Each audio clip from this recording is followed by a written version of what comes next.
everybody, welcome back to my channel. If you're new, welcome. I hope you enjoyed this video. I don't know. Anyway, so in this video we are going to be making the Alexa bag by IthinkSew. To those of you with Alexas, I apologize for keeping on repeating Alexa. I'll wait. No. In this video, like I said, we're going to be making that bag by IthinkSew. Here's the completed product. I like it. I'm not in love with it, but I like it. Some absolute changes straight out the gate that I mentioned in the video we learned together is this part right here. Even in the pattern instructions, you can see that the circles do not line up, which in my head is like, why didn't you fix that before you release the pattern? Not that I'm saying anything bad, but I would even say you could cut out like some kind of neat triangular shape or leave it off altogether. We added these hidden strap connectors, which I love doing to bags. I think it's such a fun, unique shape thing to add to a bag, so I'm going to teach you guys how to do that. The side gusset of this bag is really unique. It almost reminds me of just like a simple paper bag, but then when you unclip it, it flares out. So again, it's growing on me. I don't hate it. I think it's actually a really unique shape when it's undone as well. Hopefully you guys can see that. And then it has this fun little patch pocket with a snap on the other side that closes nicely. Come on, it was earlier, yeah. So this almost like faux piping was a really fun thing to do. One change I would have made, I think, is adding the lining into that as we sew it. It would have made it a little bit thicker, but I think the lining would have sat nicer inside the bag. So let me go ahead and open it up. As you can see here, they didn't line up at all. I don't understand, but we added rivets to kind of counteract that. Hopefully that'll prevent anything from falling into this hole. I don't know, the recipient of this has children, so they might make it a game of putting things inside of it. I don't know. Sorry, Brittany. But when you undo it, it's a really nice, spacious bag. We added one slip pocket, and then we added a zippered pocket, which I had a lot of fun using this zipper by the yard. This is from Grazi's, hopefully I'm saying that right, craft supplies. She sells zipper by the yard, and this is a nylon coil, but it looks silver and metallic, so that's really neat. And I love her zipper pulls. They're a nice big shape, but they have this here so that, let's say you wanted to add like a tassel or something, it's big enough to clip into and add more to it, or I don't know, I just thought they were really unique zipper pulls. Right now she's running a sale through probably Christmas, so there's only a few days, but the link is down below. You can join her group. She was also sweet enough to send me these stickers that she also sells that are so cute. So if you guys are obsessed with planners or have a calendar and run a business, there's production day, material purchase, interfacing day, there's some other ones in there. They're so friggin' cute, and I'm really excited to kind of help use these to help motivate me. I've been really kind of in the winter slump lately and kind of down, and I haven't been working as much. And I'm sure a lot of you guys get that way during the holidays or busy times. It's just like hard to keep up and you don't feel like creating, hence my shirt, leave me alone. So yeah, I'm really excited about those. Thank you again. And without further ado, I think we're ready to start the video, but have you subscribed? Did you hit that little button? It's a small button. You might have missed it. It's red and it says subscribe. And if you've already clicked it, it says subscribed. So don't click it again and unsubscribe, because we don't want that. Just go ahead and hit that button and then we can start. Waiting on you. Oh, and for those of you who are here for Benjamin, he's not in this video. He was not around. I don't know why, but there are plenty of noises because my husband was home while I was filming, so enjoy that. Okay, so we are going to start by making our handles. So I've got my top lining pieces, and then I've got my handle stabilizer. So we're gonna put right sides together. I'm just gonna kind of center this over the pocket. We're definitely gonna do the pattern a little bit differently than the instructions would suggest, but I'm sure you guys are probably used to that by now. So I've cut out my circle for the handle, and I'm just going to sew around it using a 3.5 stitch length, and I'm going to be about 3/8 of an inch away. And we're just going to go nice and slow around that curve. We have to do a total of 4 of these, so we want to make sure that we're being really careful because at least 2 of them have to line up to each other. So, I mean, no pressure.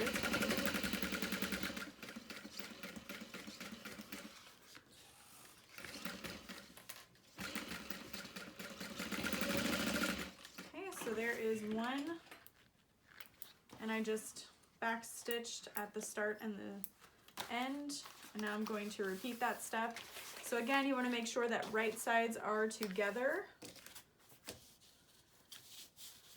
And just kind of, and if you need to, you can fold it in half to find the center and then lay the centers, those center folds together. And then again, I'm just going to clip that into place and sew around the opening.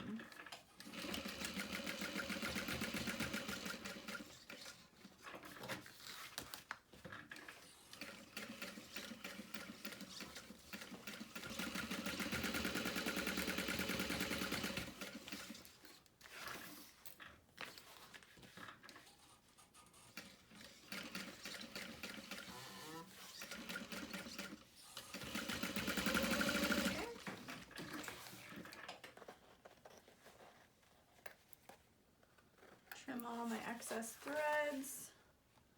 And now what we're going to do is we're going to make sure our iron is turned on for one. We are going to cut out the center fabric so that when we turn it through, it's a nice tight fit.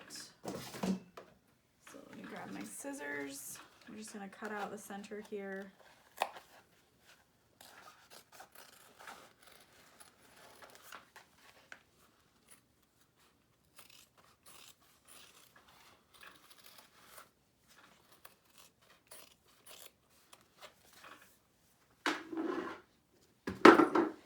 And then just making little snips around that curve. You don't want to cut into your stitches or anything like that. You just want to add some little notches.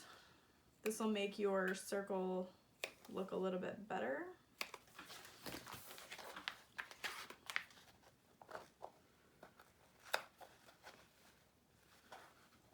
We're just going to cut through there.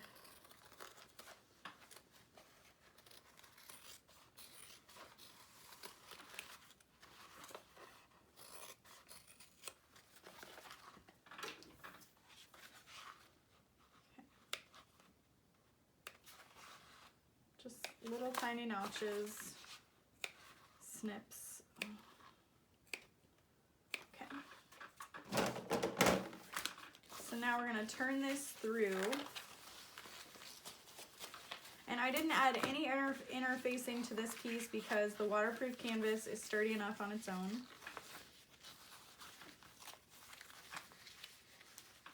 And then with my iron, I'm going to use quite a bit of steam, and I'm going to press this open.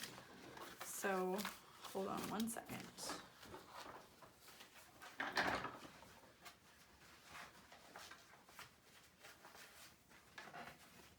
And when using waterproof canvas, you want to make sure that you're not ironing too long on the back side. Otherwise, you could start to melt it onto your iron. And that's definitely not something you want.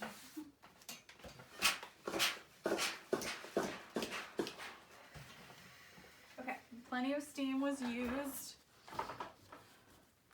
to get this nice and flat. So what I'm gonna do now is I'm going to clip from the inside of the circle while it kind of rests so that it doesn't look as puckery.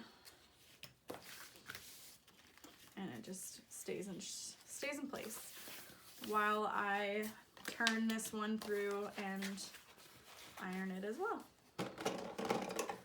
Probably in places like this, you could add some more snips if you want to make sure that there's very little to no puckering.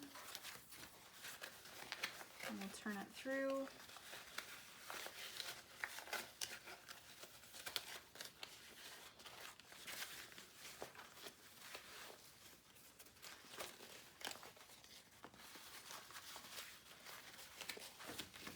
And then again, I'm gonna iron from this side facing up and just kind of roll that seam under.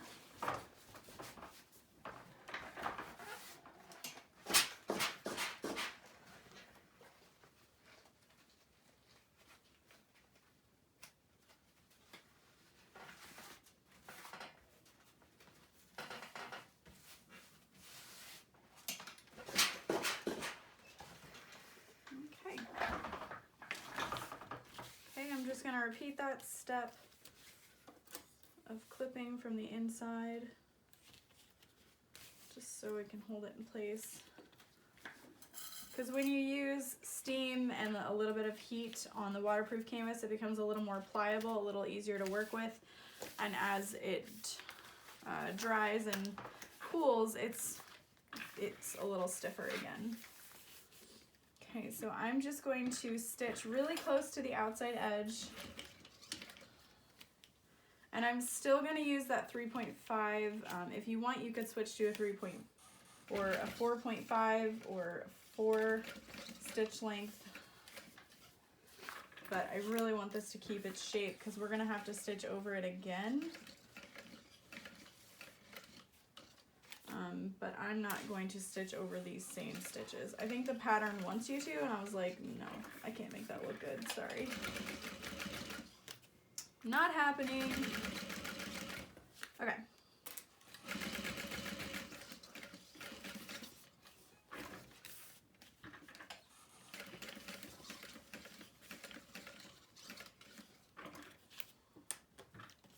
Make sure your fabric doesn't turn under on itself or anything like that.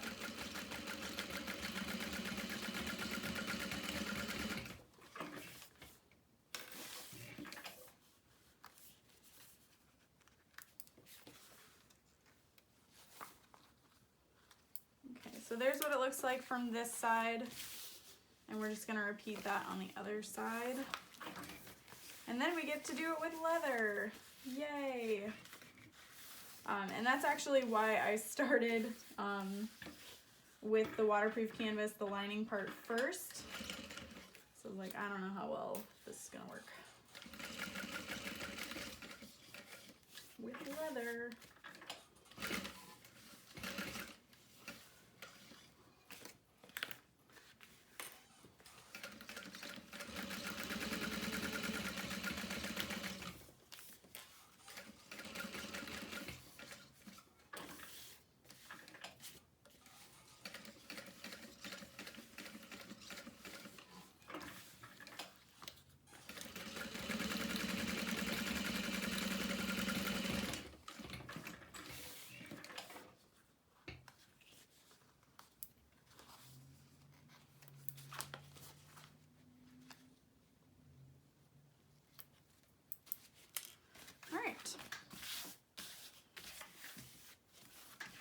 So there are those pieces, and now let's work on the exterior. Boy. Probably should just do one at a time.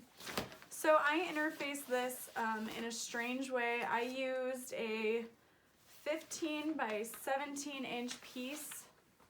Sorry, 15 inches wide, 17 inches tall, and then I cut out the size facing from that, and then I interfaced it on. So what this did is it allows me to give the bag more structure since I'm using leather, while not having it within the seam allowances and while not having it in the side panels, because then it's just a little too much.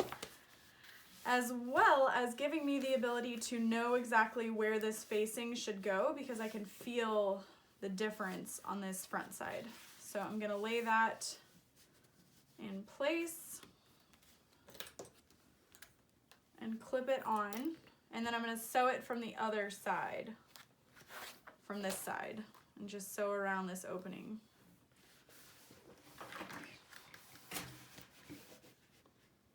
Again, I'm using a 3.5, but when I top stitch it, I'll probably use a 4 since it is leather.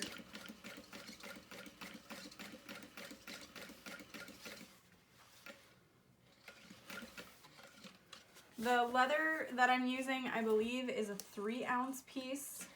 This is the Studio Side from Tandy Leather.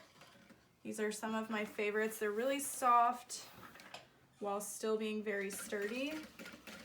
And they don't need a lot of skiving since I don't have a skiver. If any company would like to send me one, I mean, I wouldn't say no.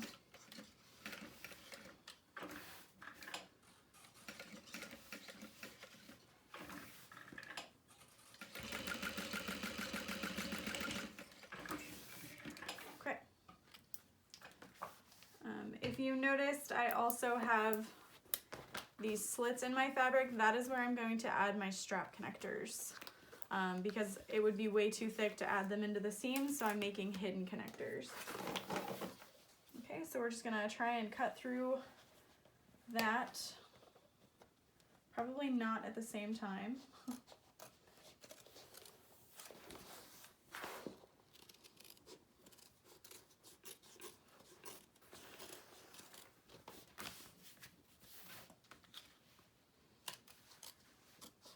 I'm not cutting as close to the edge this time because you're gonna need a little more stability so that the leather doesn't start to peel and come out.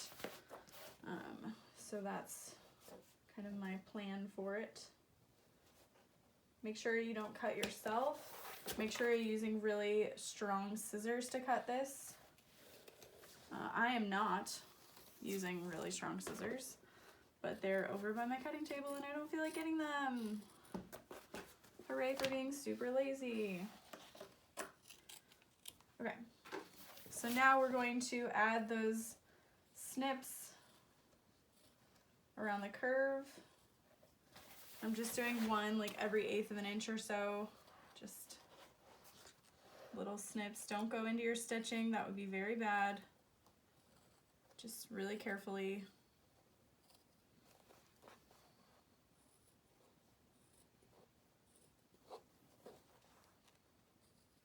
Okay, so I can't really use my iron this time, so I'm just gonna really slowly turn it through and add clips. I'm gonna switch my stitch length now to a 4, just so it doesn't look so bad. Just turn that through. You could use a matching leather, or if you're using vinyl, you could again use a matching fabric. This is the same color as my lining, so I didn't think it would be too big of a deal. And I definitely didn't want it to be too thick sewing through that many pieces of leather. So just kind of straighten it from the other side and roll that seam.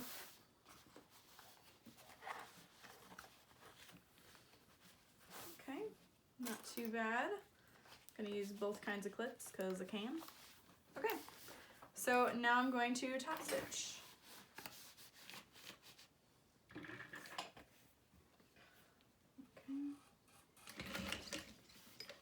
And my plan when I put these together is to actually sew around the outer edge 1/8 of an inch away from my existing stitch.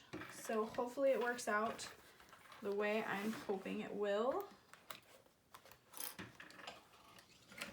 Instead of sewing over the exact stitch line, it'll be more of a decorative stitch that way.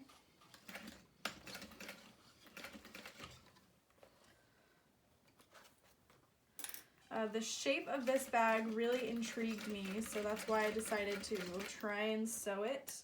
And this one is for my friend Brittany, so God bless her.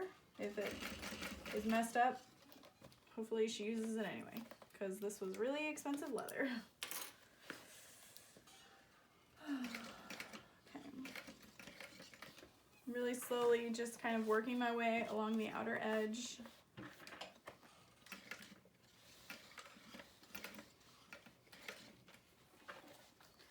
Making sure the fabric behind isn't too messed up.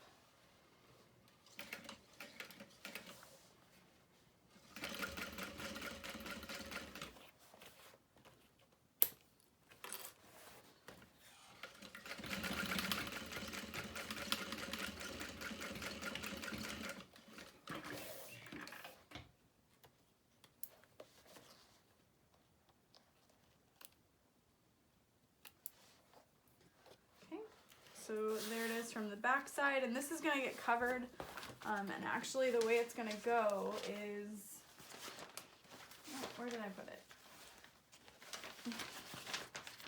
Goodness gracious.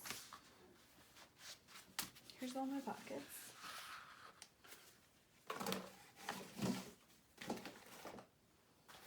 Alright, I don't know where it went. I just had it. There it is. So from the lining, this is kind of what it's going to look like, and those will get lined up with each other, and then you sew around the edge again. So it doesn't look too good from the lining, but it should be okay.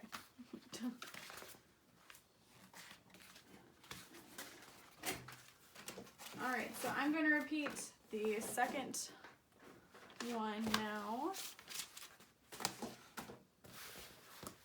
I'm gonna get this out of the way. Here's my other facing. All right, so again, we want to line this up within that notch of interfacing.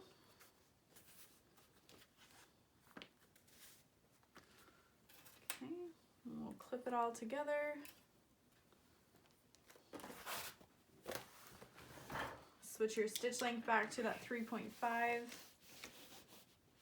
And begin sewing around the curve.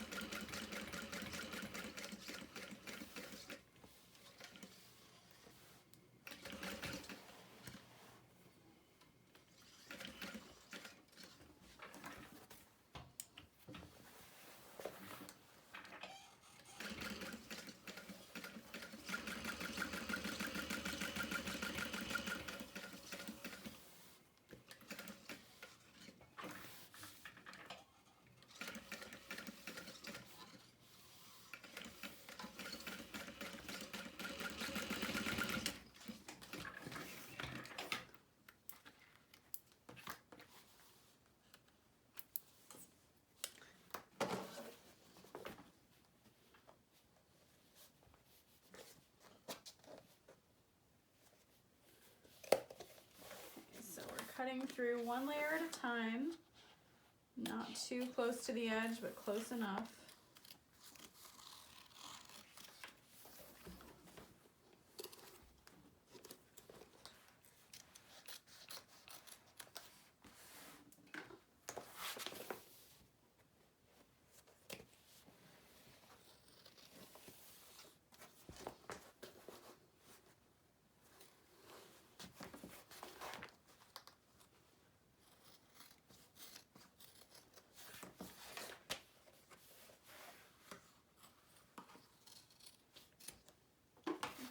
And then we're just going to snip to that outer edge without cutting through the threads.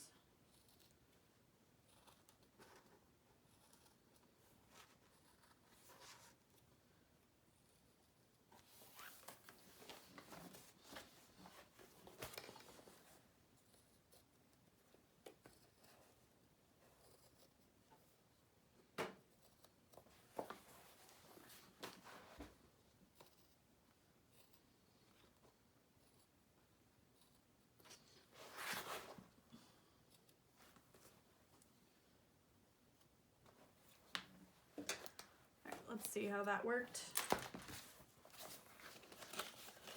turn it through.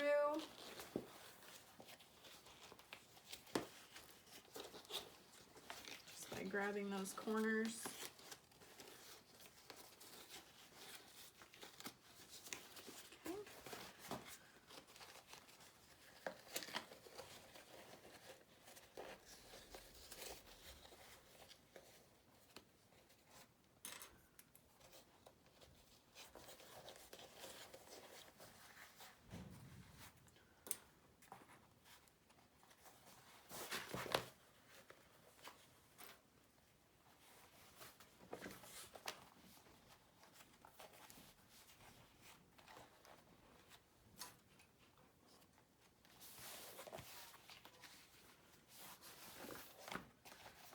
Slowly clipping around the outer edge.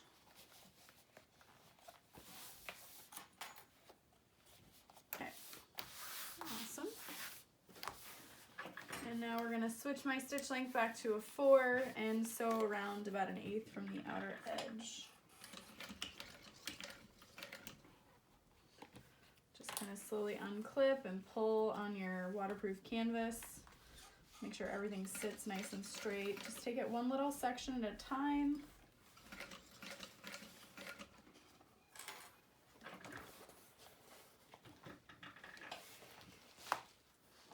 I'm saying. Okay.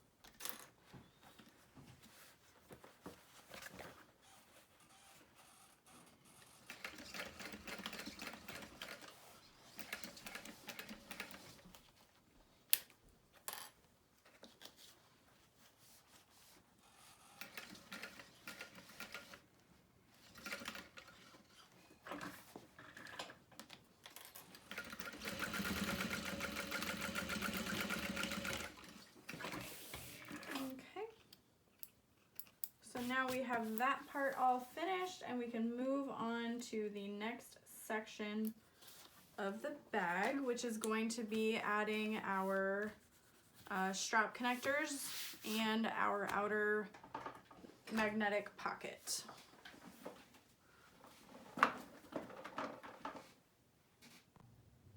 All right, so now we are going to work on the patch pocket. So I've got my front pocket pattern piece here, and I'm going to mark this on the lining because that's where we're going to add the snap piece. I only have 18mm snaps, but I don't think it's the end of the world. So I'm gonna grab the male piece of the snap as well as my anchor. Mark that out. I'm going to use my seam ripper to rip through that. If you wanted to add a little extra to this, you could add interfacing.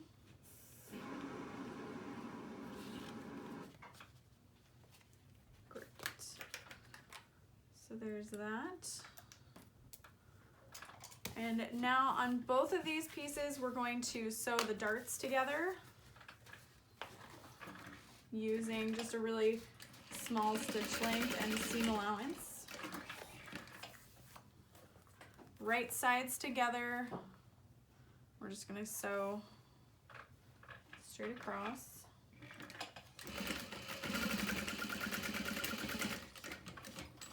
And then when I backstitch, I kind of turn my machine, my needle, into the seam allowance so that if something starts to happen, it's got a little extra something there. So right sides together.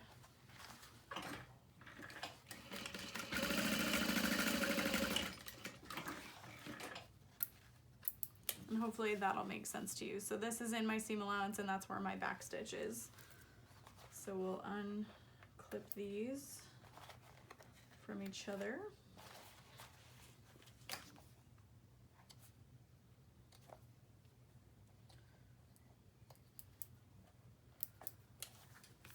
Okay. And we will line the up.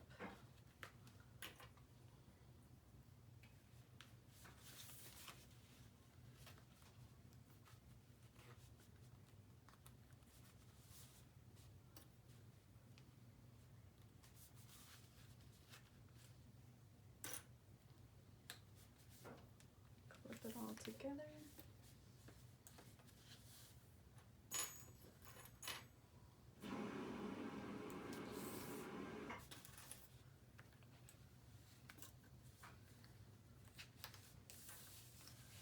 Perfect. Okay, so now you're gonna leave you can either leave the entire top portion open and kind of fold it under. If you've ever made the marsupial, which is my sewing pattern, you'll know kind of what I mean. Or what you can do is you can sew about 1.5 inches down this way and then go around, and then you'll have a smaller opening. I'm gonna go ahead and do that just because I feel like I control the shape a little bit better that way.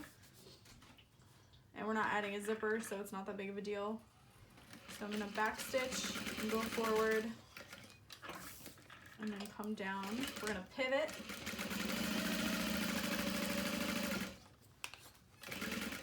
And just go around the outer edge.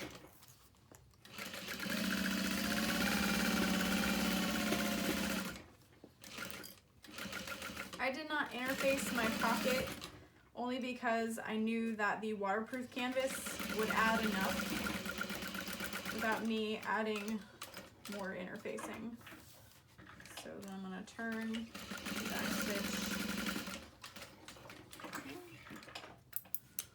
And now I'm going to trim my corners because I know that'll kind of be hard to get look nice. To get to look nice, to get look nice. I know English, I swear. Okay, and then if you want, you can trim your seam allowance around the outer edge. I'm gonna turn it and then see if I really need to. I probably will need to.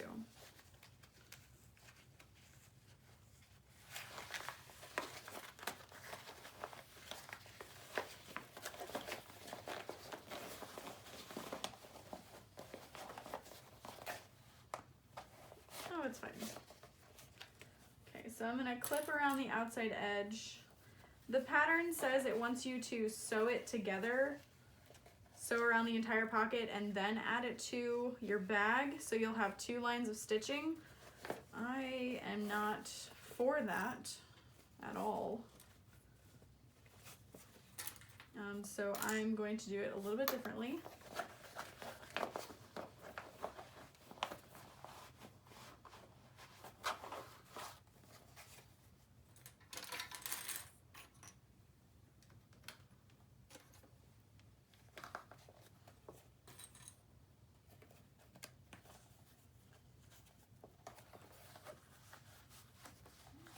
I'm going to lay that together, clip along the top.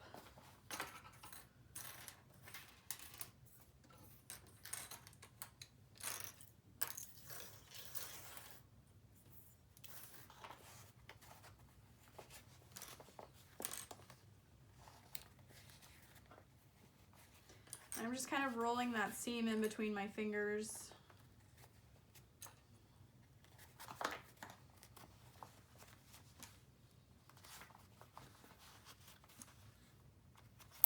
Woo.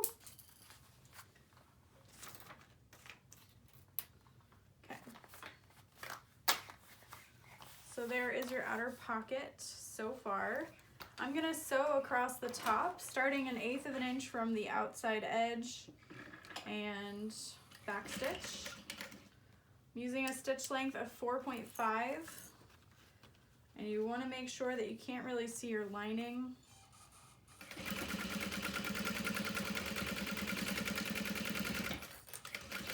And then 1/8 of an inch from the outer edge and back stitch. Okay.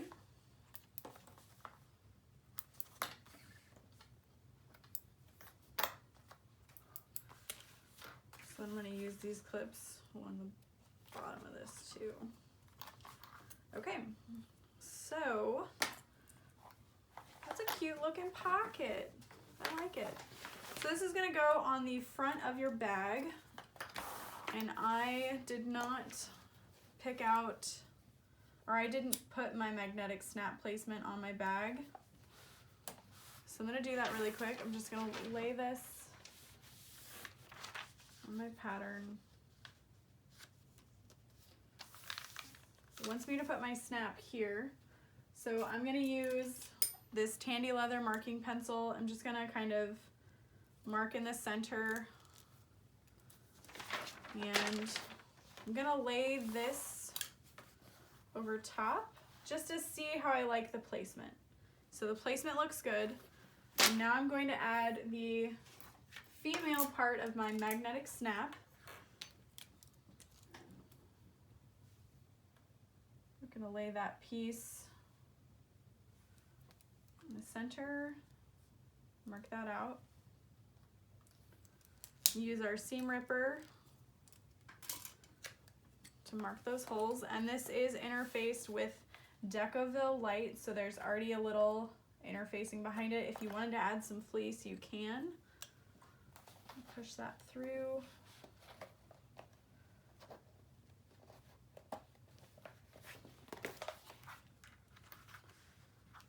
Okay, here we go.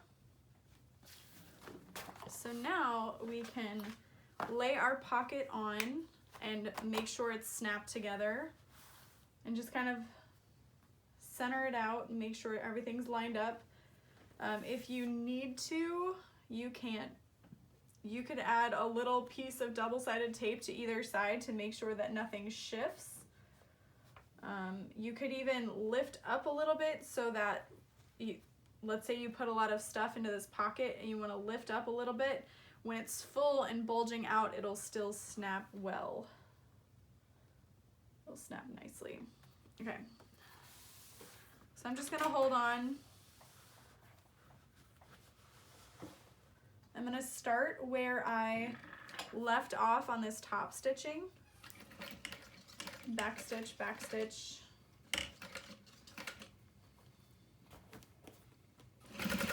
And right along the edge of this pocket, go nice and slow. You don't want it to get out of hand.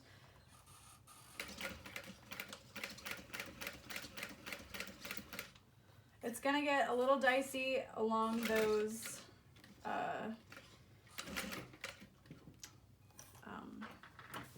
darts on the pocket, so just go nice and slow.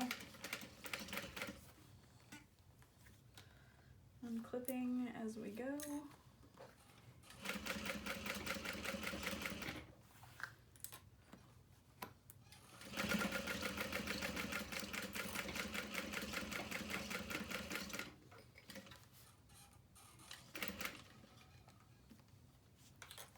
And then if you have to stop sewing, make sure that you leave your needle in your fabric. Nice and slow.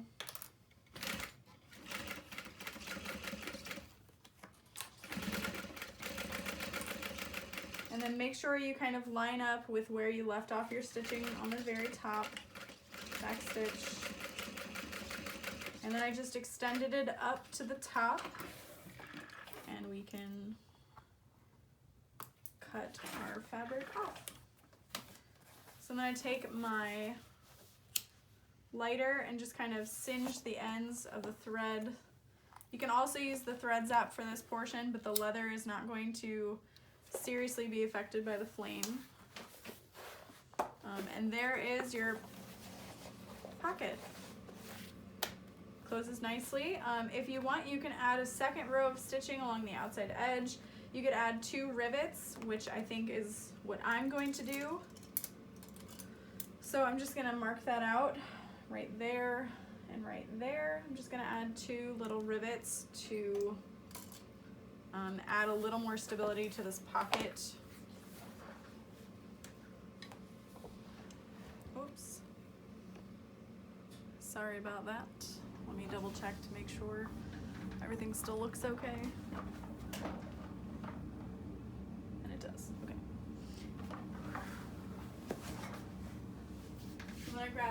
2 black nickel rivets. 2, 2.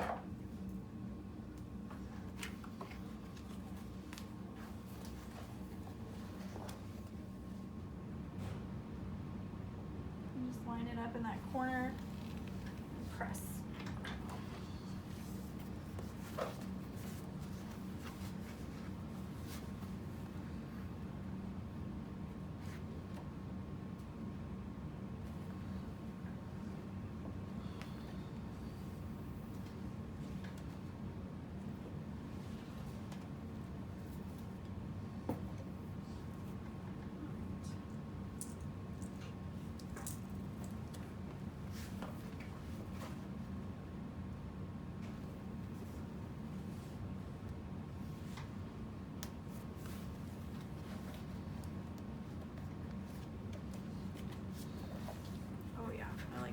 That. So I just slide the post through the bottom and then add the cap on top. My rivets have a really nice click, so you know they're where they should be, and then you can just line it up and press. And it's a nice secure rivet. Okay.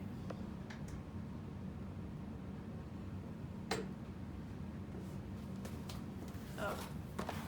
That is such a cute pocket, and I love the texture of this leather. It's so soft, that little bit. Anyway, enough about this leather. Let us work on the strap connectors. So I've got 4 pieces here. They are 4 inches by 1.5 inches, and that will give me about a 3/4 inch wide strap connector. So I'm gonna grab some leather tape. This is from waywack.com. This is the 1/2 inch leather tape. And I'm just going to lay it across the center. This is pretty thick leather, so it may not be exactly 3/4 of an inch, but that'll be okay.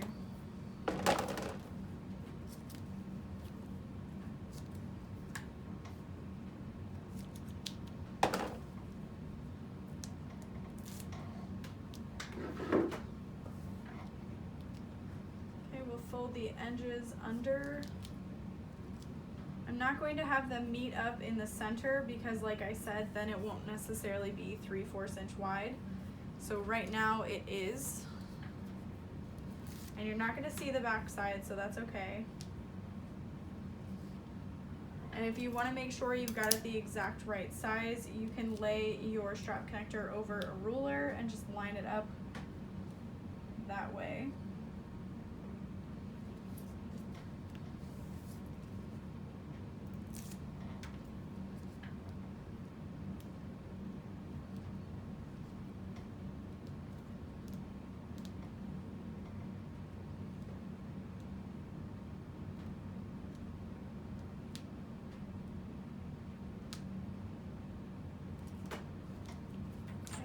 Again, you want to double check, you can slide it through your strap connector. Perfect fit.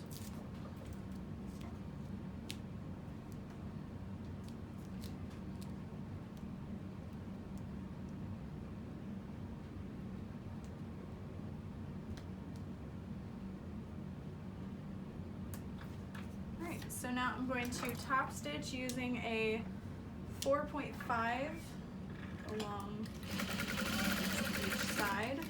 I'm not too worried about securing my stitches because we're going to be sewing over it several times.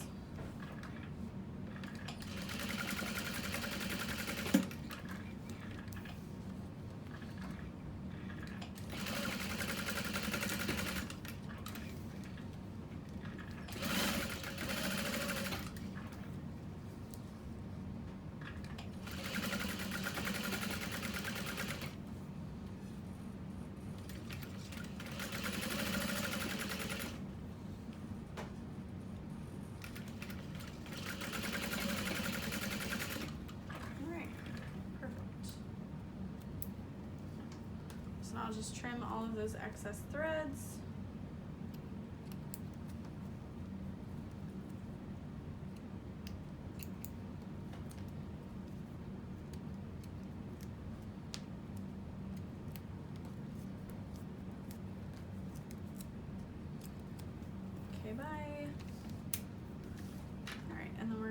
slide these through. Actually, we are not.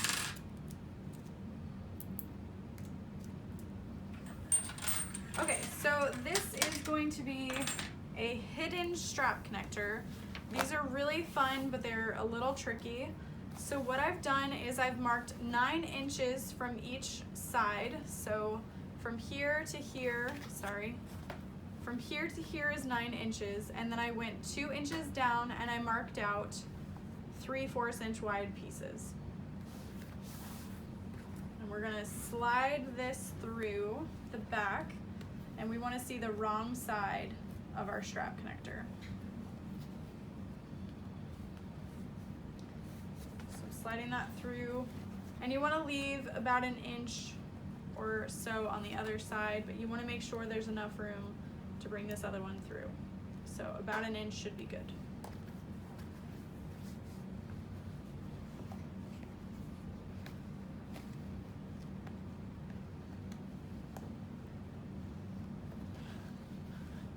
Again, about 1 inch.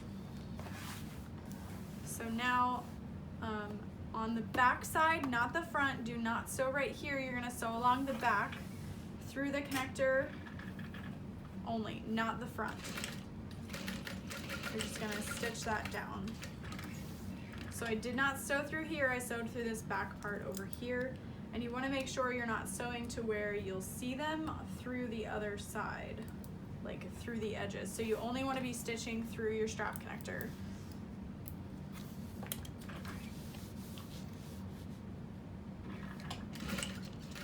Ah, that was the wrong one. We don't want to do that one yet. How many times did I just tell you guys and then I freaking went and did it? That's okay. We'll do it later, but not right now.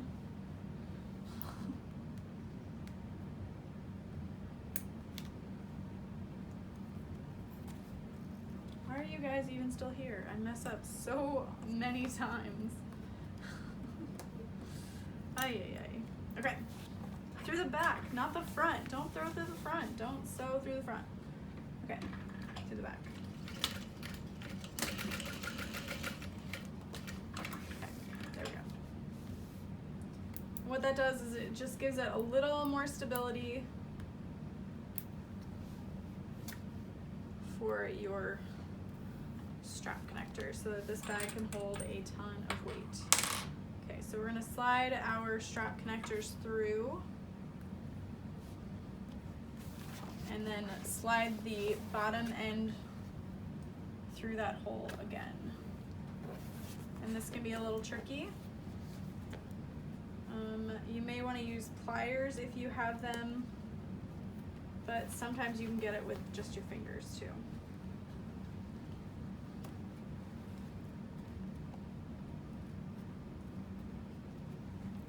And pull it nice and tight, and there you'll see your hidden strap connector. They're really fun, they're really quick, and if you do it right, it should be very strong. You may be able to add a rivet through, especially if you're just doing the front. Let's say you, move this back piece out of the way and just rivet through the front and this piece, because you still have the stability of here, if that makes sense. So what we're gonna do is we're going to sew through right there, and then if you wanna add a rivet, you can, but I would suggest only adding it through the front part of your connector, especially if you're working with leather, because it's just too thick otherwise. It's just too much going on. Okay. So make sure that you're seeing the right amount of your strap connector, etc. I'm gonna use a stitch length of 4, and I'm just gonna sew through the width of my strap connector. Back stitch, forward stitch, back stitch, and end.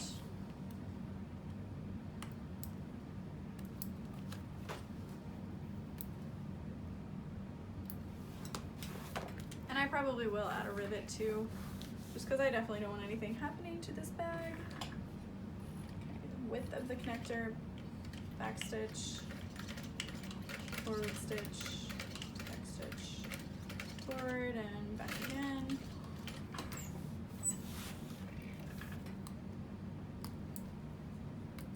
And the thread that I'm using is listed down below, but if you aren't reading it, it is Text 92 from Superior Threads. It's a bonded polyester, and I love it.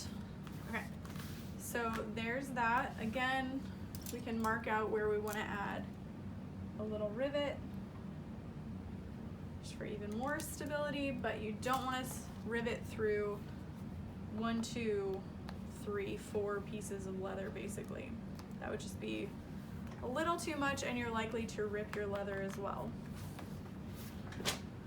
So I'm gonna work on this next part, and I'm probably gonna do a little less explaining, but who knows. So we want to pull it through, and you want to see the wrong side of your strap connector.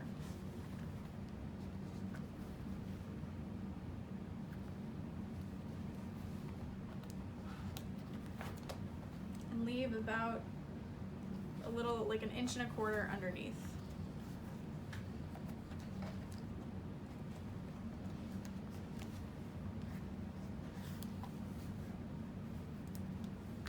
Okay. And we're gonna stitch above the slit, not on it, just right above it, not on it.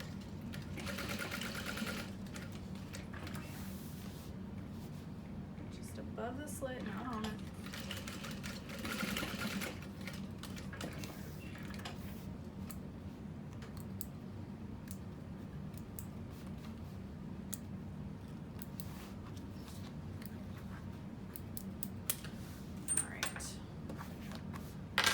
Grab our strap connector and weave it through the other side.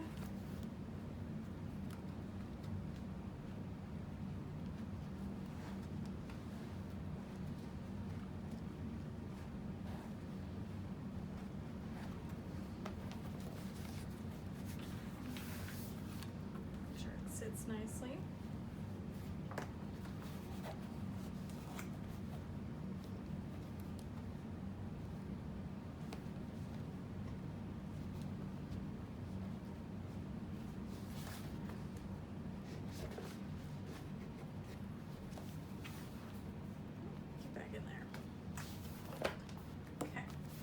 There are our hidden strap connectors, and then we're going to sew through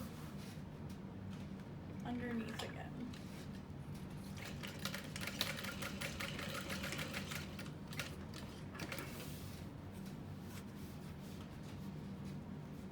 Make sure the right amount of your strap connector is showing. And I do like it if it creates a little bit of a fold at the opening, because that just makes it a little more secure, makes it look a little better.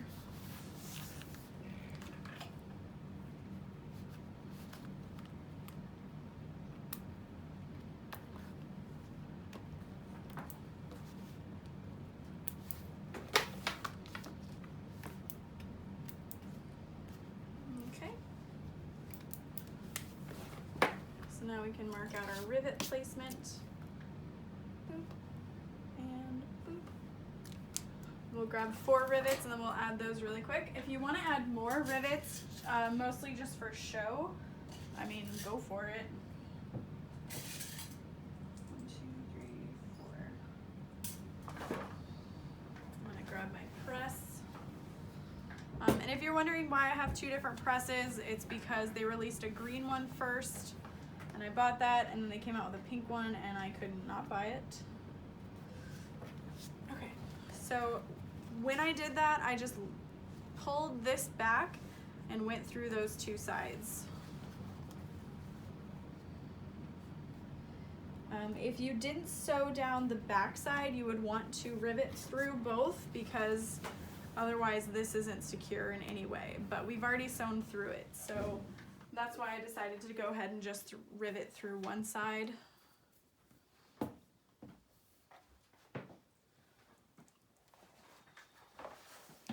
So I'm gonna add my post and my cap.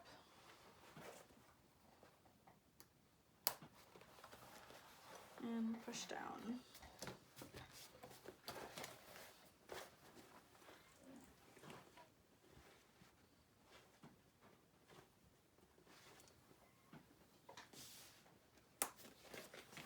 Just repeating that step. So there's what that looks like. Looks pretty nice. I'm pretty excited for this bag. Whoops. Okay, and so I'm just gonna pull this back.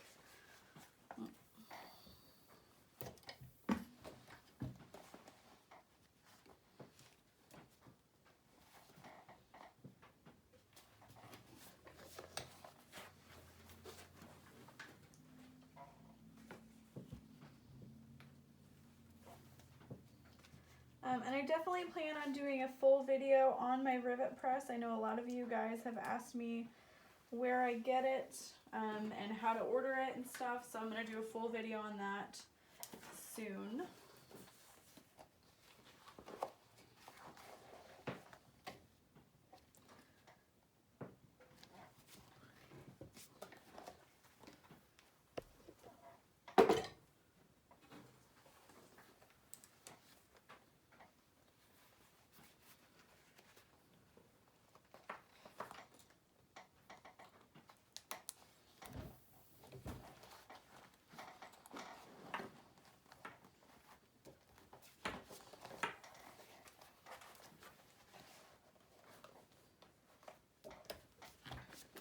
Alright, so there are those two pieces done, and now we're going to get started on the rest of the construction of this awesome looking bag so far.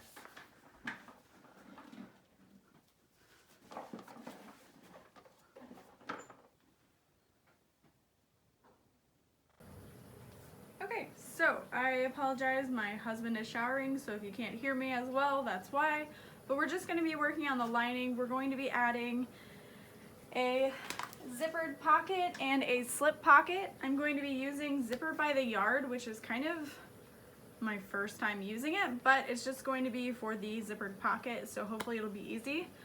This is purchased from a Facebook group called Grazi's Craft Supplies.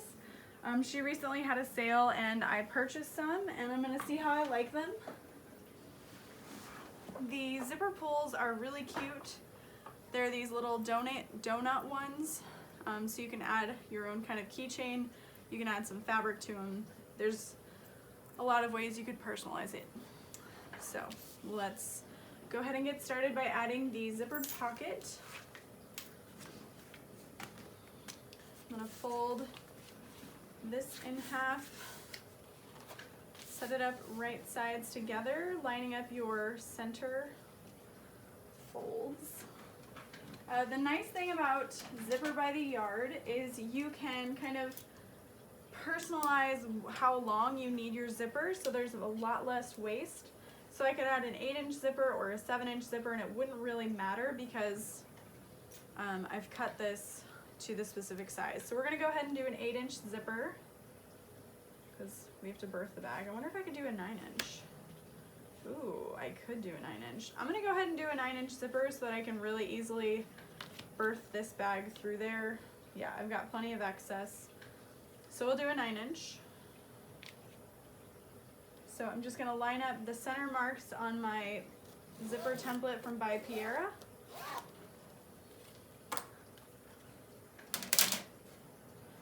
And I'm going to go ahead and fold this up so that it all stays in place. And we're just going to stitch down 2 parallel lines.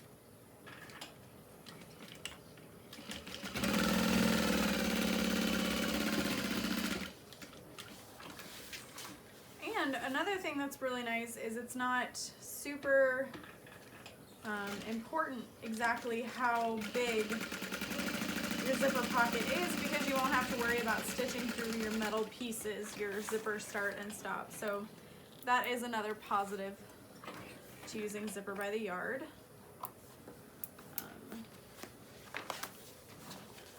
Okay, so now we're just going to cut through this.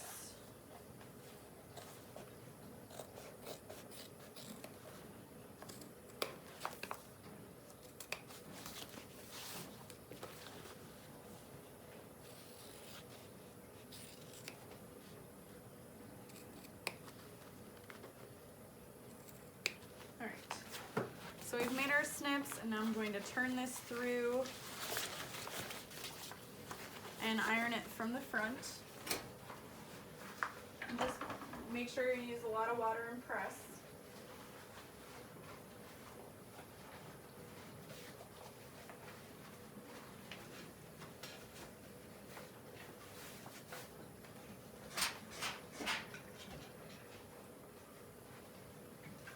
I'm going to be making my slip pocket the same way I do this zippered pocket. It's just not going to have a zipper as well, which is honestly kind of an easier way to do it. So really quick, let me go ahead and add my zipper pull. And the way you do that is you just kind of separate a little bit, and then with the rounded side, not the flat side, facing towards the zipper tape, you just kind of shimmy it in there. And then they make tools. You can also use a fork to kind of zip it on, but I'm just gonna go ahead and use my teeth to zip it up. Especially since it's a bag for my friend and I know she may or may not care. Let's see if I can get it without using my teeth. Come on now. I'm sure there are tons of videos that easily show how to do this. There we go.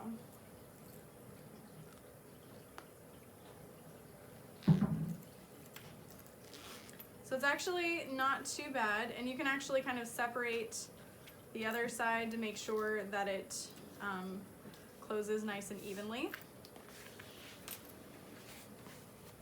So we can just lay that in there. Make sure you don't zip it up too much. And then make sure that the end of your zipper tape is very well inside or underneath your fabric, I should say.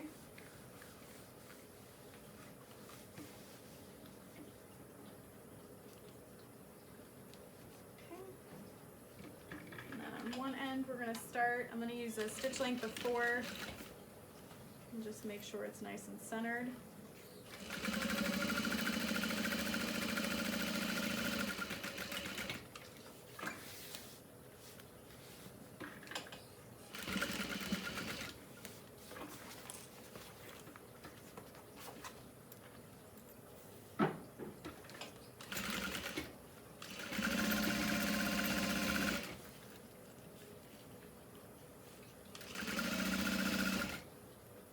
And then as you get to the end, you can kind of unzip your zipper, bring those 2 pieces of tape, zipper tape together, and then sew through it again.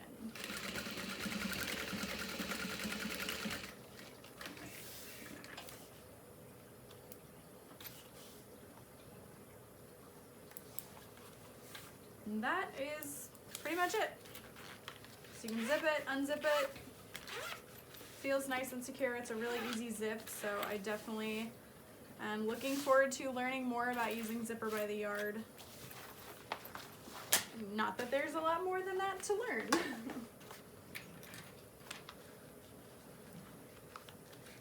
You zip it, you unzip it, call it a day. And then you want to make sure that your zipper tail is also going to be caught in that side seam so that it doesn't fray and kind of ruin your bag.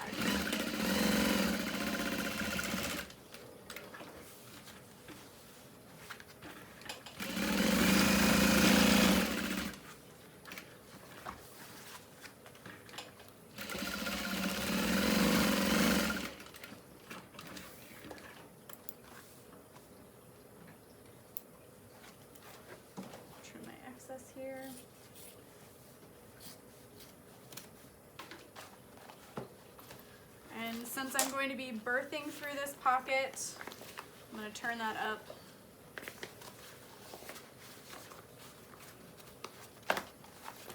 And there is my zipper pocket completed.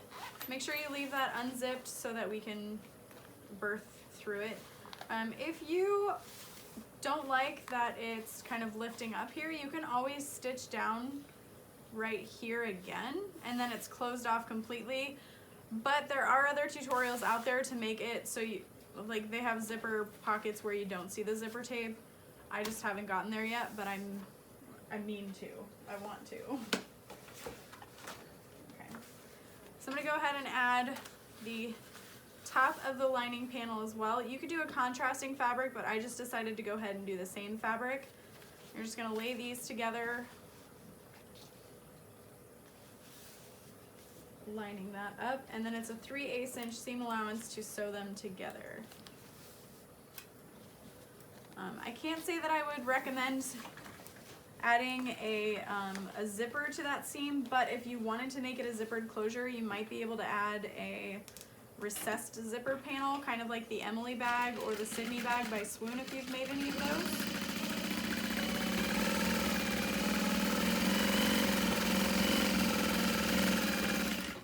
Sewing along that seam. It is a 3/8 inch seam allowance, so keep that in mind. And then I'm going to top stitch on this panel. And then we're also going to add a magnetic snap. Just going a little bit out of order.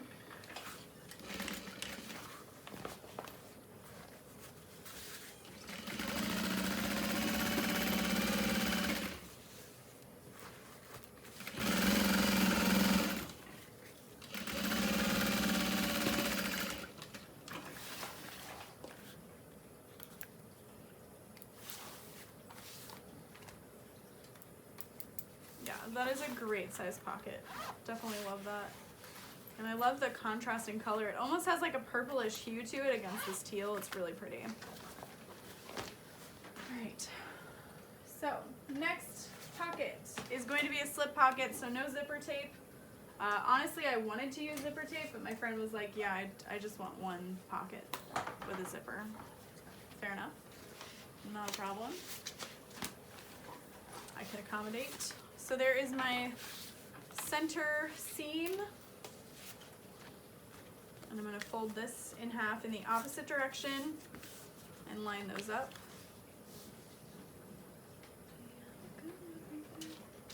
And I think I'll make this an 8-inch slip pocket. I don't want my slip pocket to be too big, otherwise it kind of gets saggy, and I don't want it to be too small, especially since it's such a large bag. And I know she'll want to be able to slip things in and out nice and easily. So there's that.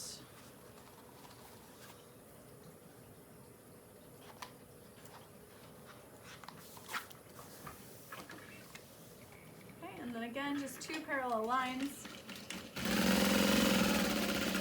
And back stitch at the ending and the beginning.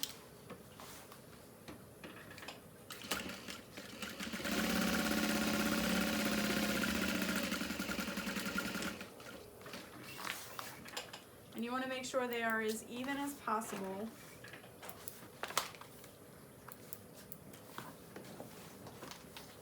And then we'll just snip through the center. And then out into our stitching. Right up next to the stitches, but not through them.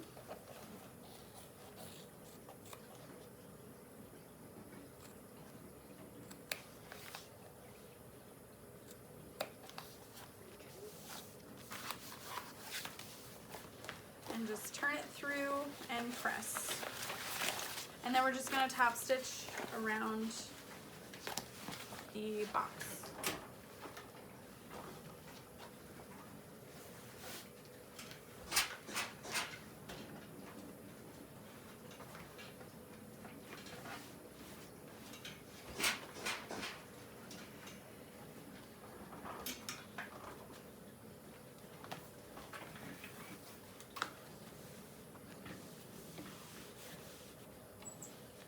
If you wanted to, By Piera also has templates where you can add zipper facings. You can also kind of draft out your own, maybe just cut 1/2 inch wider, and you could add a little piece of leather around the opening of the zipper pocket or the slip pocket, or both.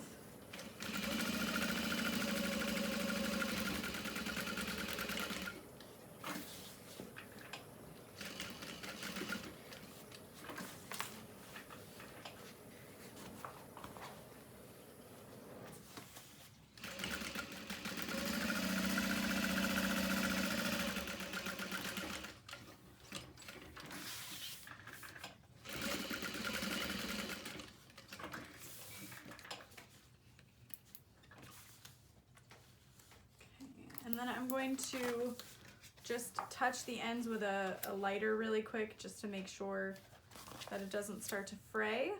There we go. And then we'll add the back side and close it up. We don't need to leave the bottom of this pocket open. So if you wanted to cut this as one full piece, you could have, but it doesn't hurt to sew it all together. And we're just gonna sew all the way around the box.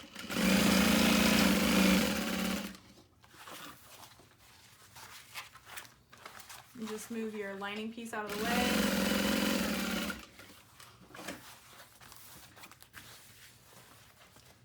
As you sew.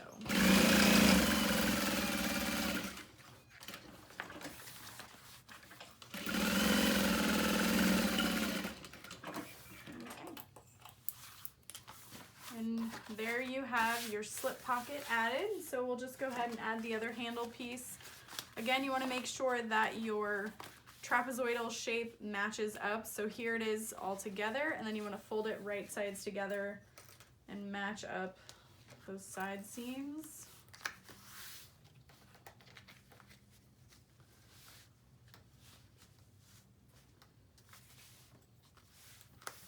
Okay, 3/8 of an inch seam allowance.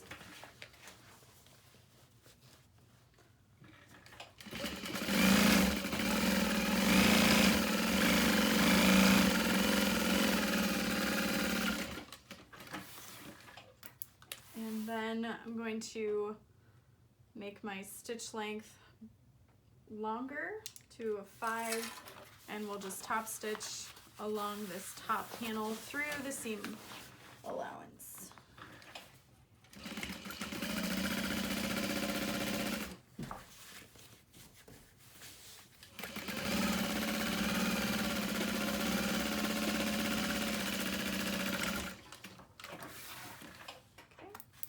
And then I'll have to grab the lining piece in a separate portion of this video so that we can add all of our magnetic snap pieces. But there are 2 lining pieces prepped and ready to go for making this bag.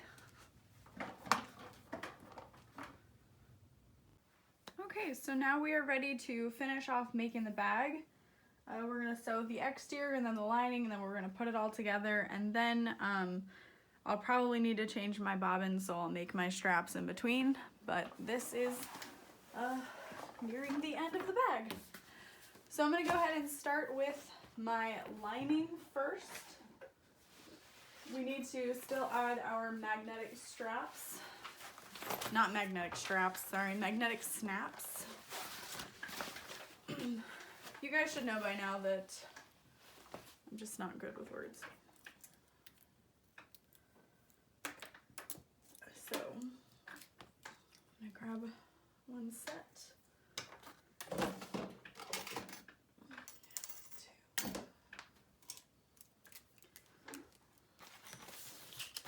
So I'm just gonna lay my pattern piece on top.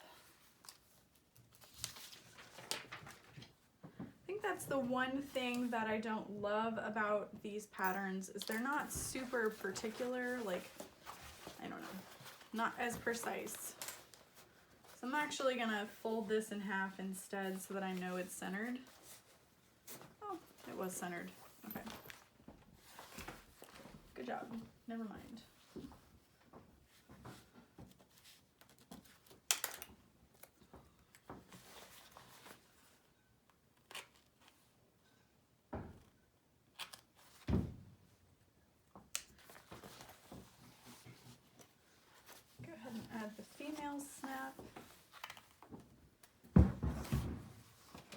actually gonna add a little bit of glue to this, just in case.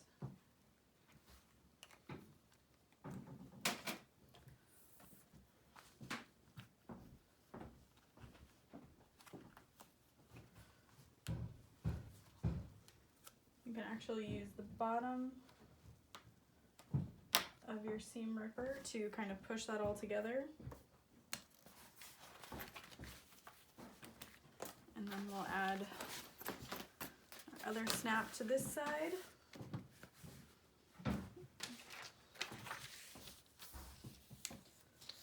Sorry again for all the noise. I asked my husband to be quiet because I was filming, but what can you do?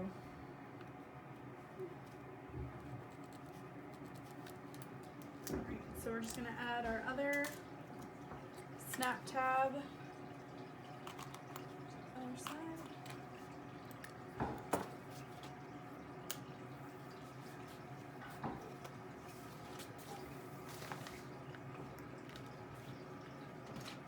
Again, I'm gonna add a little bit of glue, just, I don't know, just because.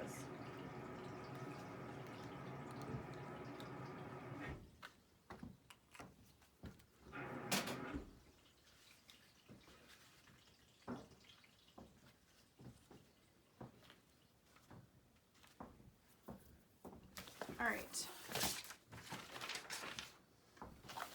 So we're gonna put these two pieces together. We're gonna snap them in place so that we know for a fact that they're lined up. We're gonna line up our accent panels.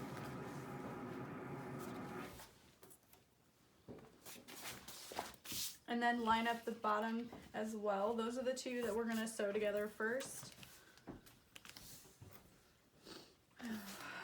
And then it says to use a 3/8 of an inch seam allowance, so I'm gonna start with that, and then I'm gonna taper it to be a little bit wider as we get into the bag so that there isn't a very saggy seam allowance. So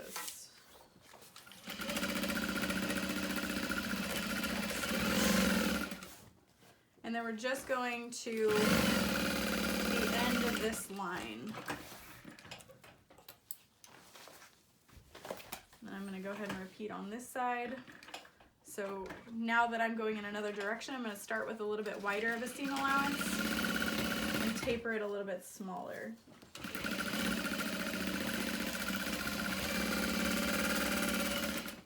Okay.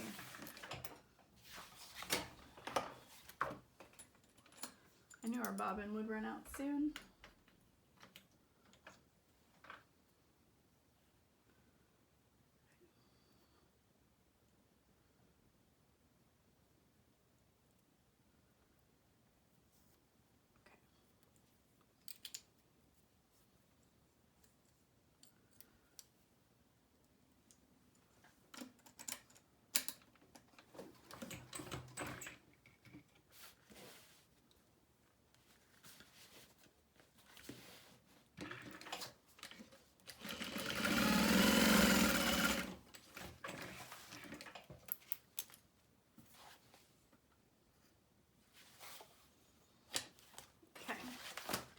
Now we're going to sew across the bottom.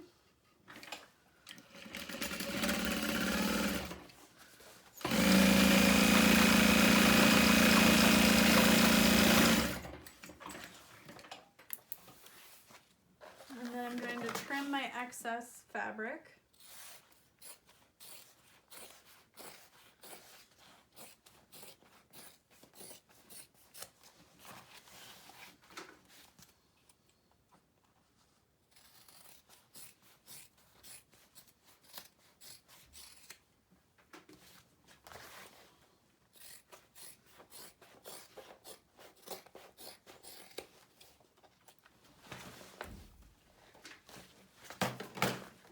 And then this part is pretty cool. This is how the whole bag gets shaped, and we're gonna bring those points together.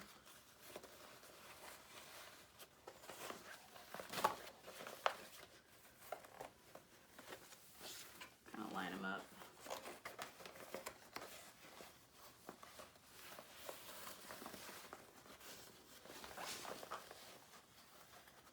probably have a little bit of extra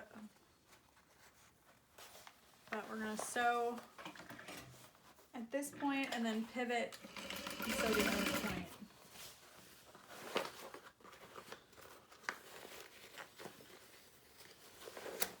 So I'm just bringing them together comfortably. I've got a little bit of excess fabric at the very tip, but I feel like that's okay because again, you want these corners to fit together nicely.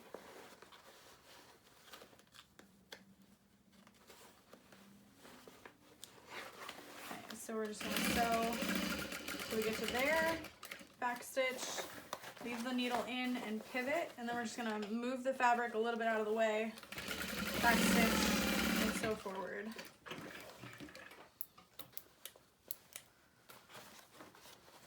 So there's what we're looking at. So I'm going to trim this extra fabric as well.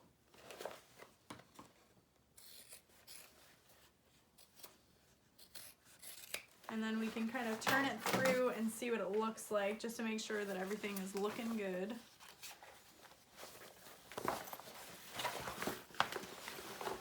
Yeah. Make sure you can feel that there's no gapping or anything like that, and then we'll work on the other side. So start by kind of folding in this corner and bringing up that seam to seam, kind of sticking it in there and then adding a few clips, and then you can kind of repeat on the other side and fold that comfortably. You can see there's a lot of excess fabric, but when you kind of shove that into the bag, it kind of hides away. So I'm just clipping that together. And you want to make sure that those two seams stay put.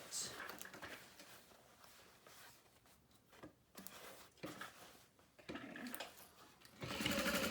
Back stitch.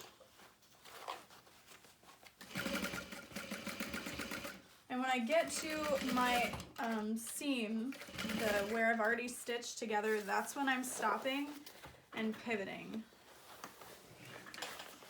So where we've already sewn that side seam together, I'm stopping and pivoting, moving the fabric out of the way to create that seam. It's a really cool shape. Another bag that is similar is the Amalfi tote from Fits So Swell.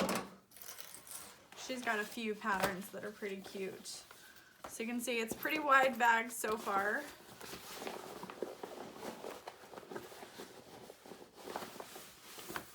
And there is what that looks like from the top down. But the sides do come in, which is pretty cool looking. So let's go ahead and work on our exterior. I'm gonna go ahead and turn this right side through. And then you can kind of see that side as well.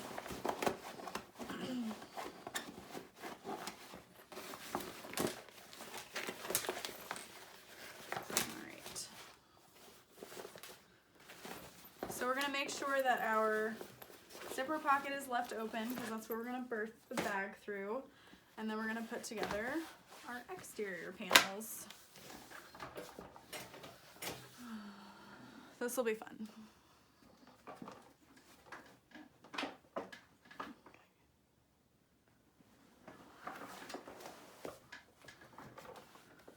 Alright, so I'm going to start by clipping the bottom together first.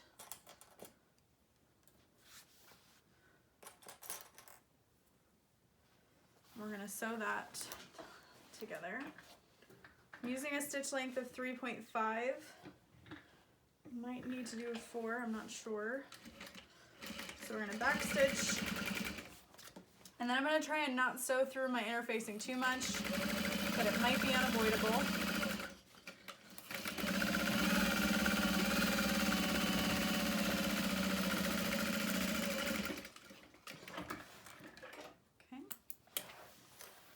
And now we can sew our sides together, and I think I'm going to start, or I should say stop sewing about 1/8, like out of the seam allowance. Hopefully that makes sense. I think the pattern told me to do this and I forgot. Okay, so I'm gonna hold these two pieces together, sewing all the way down, and then when we get to here, that's where I'm gonna stop. Yeah, that'll be so much easier. Okay. So that way when you bring these two pieces together, you can pivot around much easier. All right, so now I will start from that point on this side. And basically, you're just not sewing into the seam allowance. You're not sewing straight down. So if you've ever made the Emily bag, it's not like sewing all the way down and then bringing them together.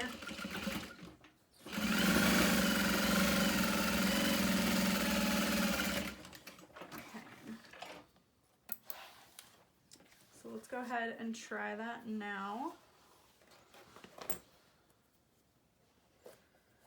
Again, starting on that fold, or I should say that angle, kind of start the fold, clip it together. I think they trim this down too.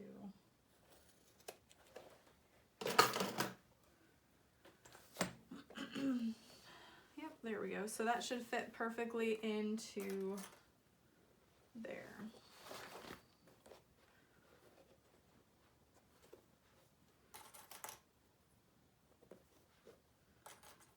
All right, so let's try and sew that together. It's a really cool shape. Ugh. This bag is so heavy. All right, so I'm gonna start sewing right next to my interfacing, which was a 15 by 17 inch box. So I'm not sewing, or I didn't add interfacing to the side panels. And we're gonna sew until we get to our side stitching. I'm gonna back stitch, and then I'm gonna clip my threads, and then we're gonna start on the other side at that same point.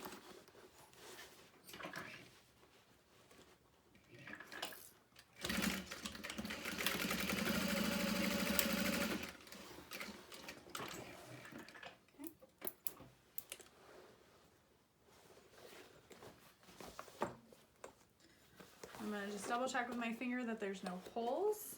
Nope, feels good. And we'll repeat with the other side. So I think I finally figured it out. We're gonna trim the seam allowance of this point. Sweep all that away. And then we're going to start at this angled cutout, clip that together, and just kind of bring that angle in. Kind of open up your seam allowance and clip it together. Hopefully you guys can see that. Great. And we're repeating that right on the other side. Okay, so we're gonna start with one side. I'm just kind of taking my hand and shoving it all underneath my machine.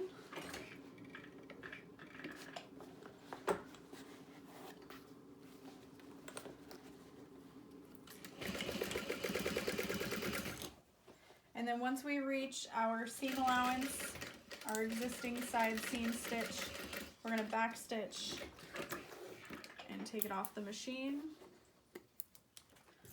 And then we're just gonna repeat along the other side, starting from this side seam stitch. So right on that seam allowance, back stitch.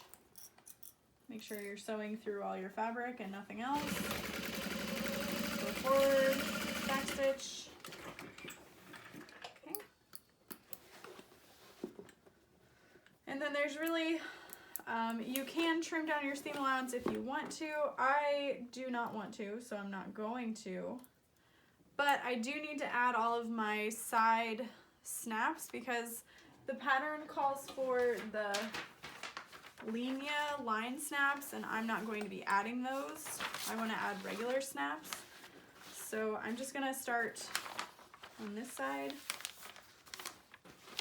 kind of flatten this out and mark the center for my snap. Okay. And just repeat that on all sides. I haven't trimmed any seam allowance, so it's okay. And then one side is going to get female snaps and the other side is going to get the male snaps. And hopefully those will be even stronger than the other snaps.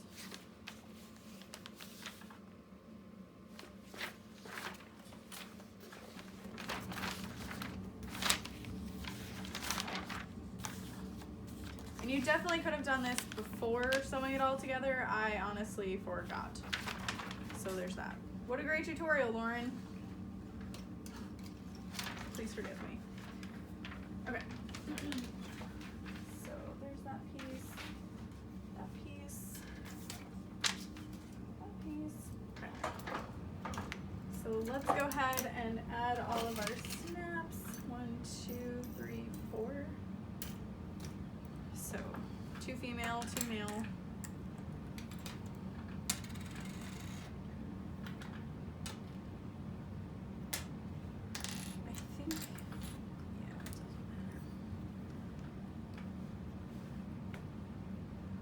So lining up the center, 2 parallel lines.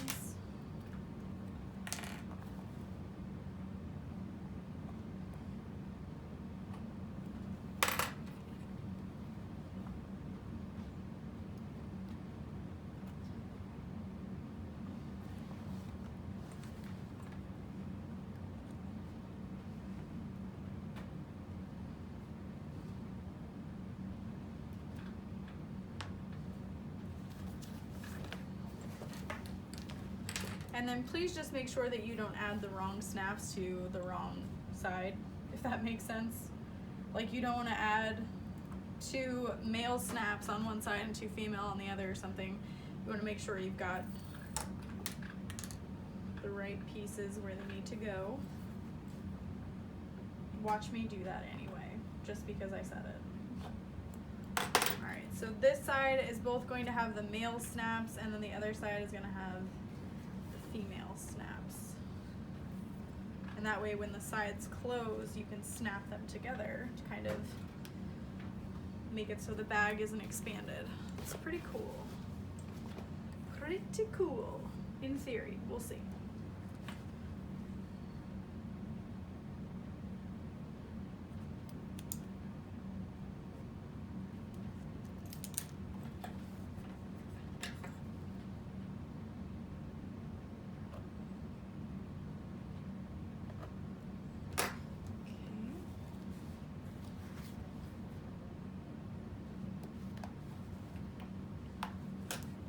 You should feel them snap together, so that's good.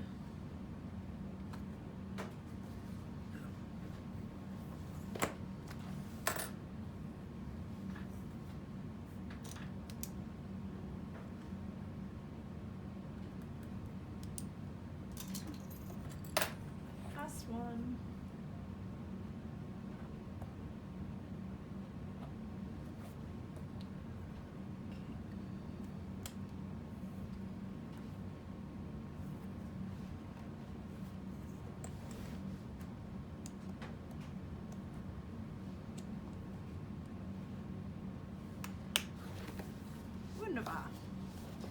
Alright, so now we're going to turn, we're going to put our lining inside. Wait, I should probably put a nameplate on this. Just kidding.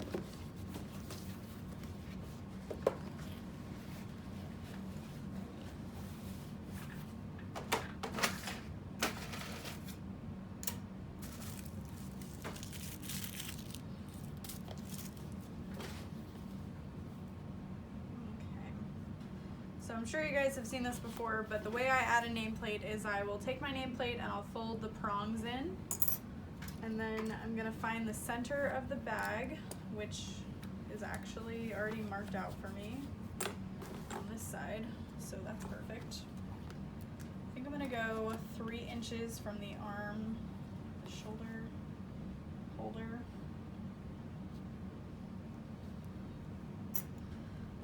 I find the center, mark that out, and then I find a center point on the ruler and just make equidistant marks. So this one is like a little longer than an inch, so I'll just make those equidistant marks on the ruler, because the this part here doesn't really have any marks that would be centered, especially on the ones I sell. They're not particularly centered, so don't go off of that. And then mark out your, use your seam ripper.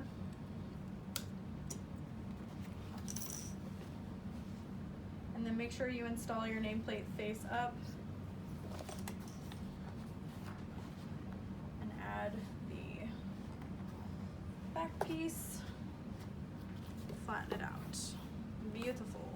All right, now we can put our lining inside. I don't think there's really particularly any right or wrong way to put this in as far as what's forward and backward. So I'm just gonna put right sides together. I'm gonna line up the side seams and add a clip. And I'm just gonna clip all the way around the top edge to make sure everything fits nicely. Because if it doesn't, I need to revisit some things. You're only gonna be sewing along the very top. You're not gonna sew around the arm, the hand, the grab handle or anything like that. So.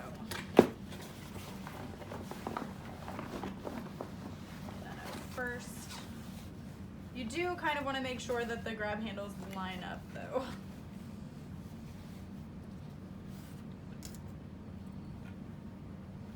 Because that would be bad. One thing I would watch out for when you're making this and cutting it out, if you make this, is to make your grab handles the same size. I noticed on the pattern they're not, and I noticed in the pattern instructions they're not, which kind of doesn't make sense to me.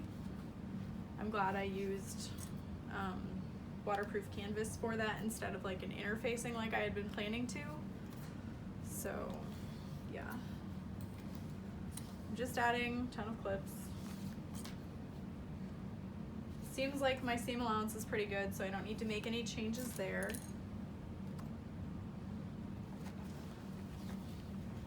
Wow, this bag is huge and kind of amazing. It stands up on its own if it were full of things. Okay, so now we're gonna start sewing all that together. I'm gonna use about a 3/8 of an inch seam allowance as the pattern suggests. I'm gonna switch my stitch length to a 4 so that it's not too small for the leather, and we're just gonna go to town. And the way we planned out our interfacing, we shouldn't necessarily be sewing through it, just right up next to it. I think it's the same for the facing as well. But it wouldn't hurt to sew through the facing because that'll just keep it in place.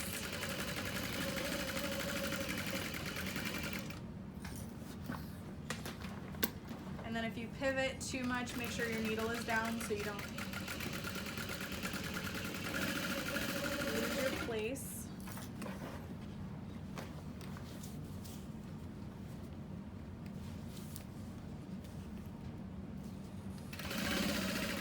Make sure you're not sewing through too much. Okay.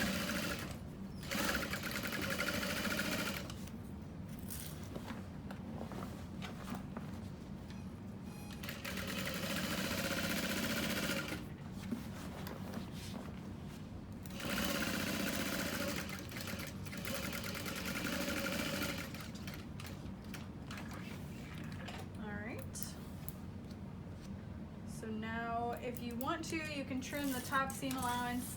I'm not going to because that's just going to make the leather harder to sew through. I will trim this part down a little bit so that it's not too bulky.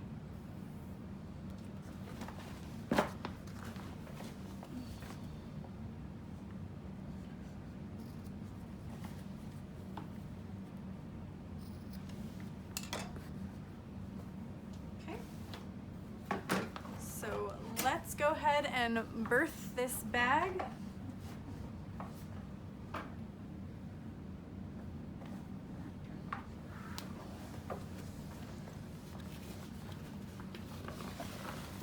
And I think 9 inches was plenty big, so I'm going to separate my layers. I'm going to grab exterior first.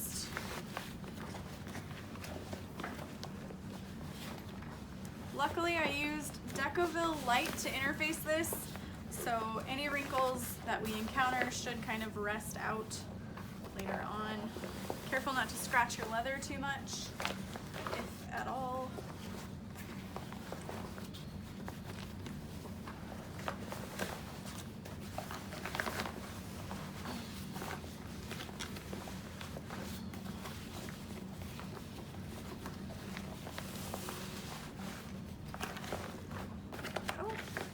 Bad.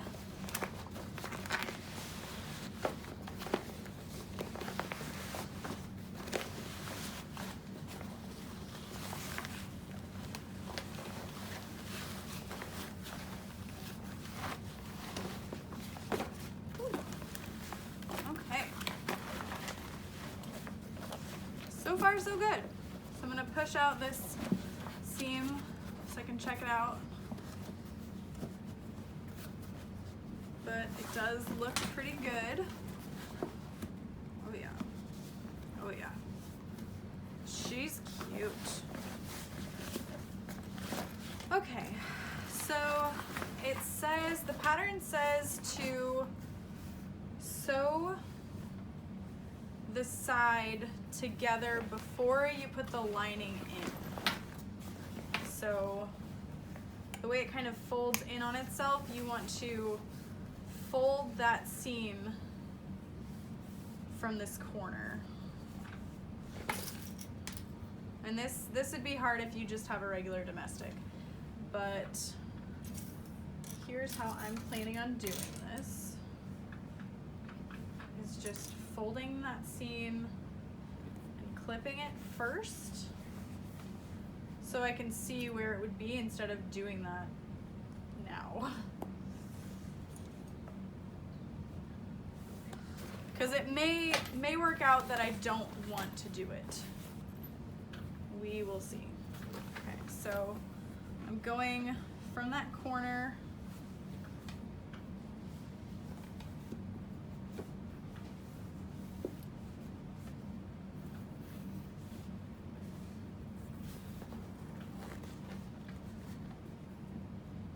Starting there. There we go.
Gonna check that out.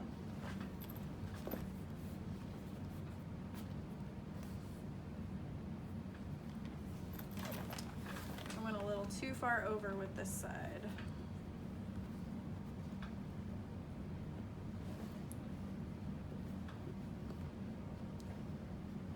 That's why I'm glad I'm kind of clipping it first so I can see, make sure everything looks centered.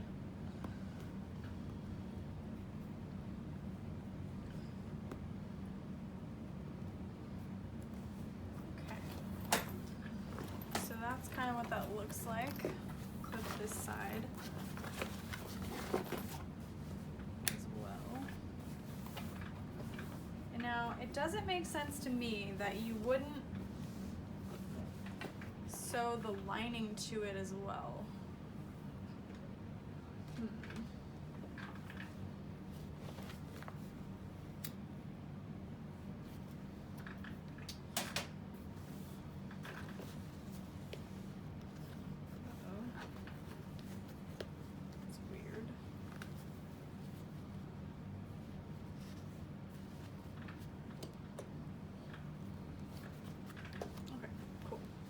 cool. So now that it's sitting like that, I'm gonna go ahead and see what the back side would look like clipped together. And of course, I'm like out of clips. They end up everywhere and nowhere at the same time.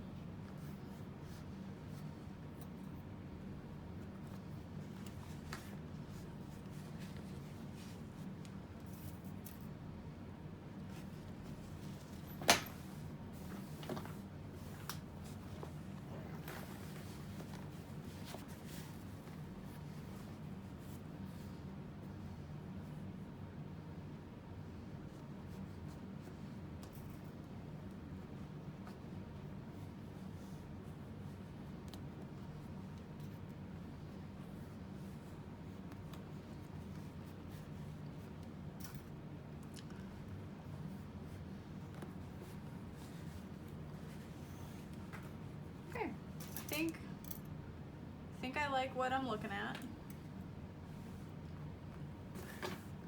That is so neat. Such a fun shape. Okay.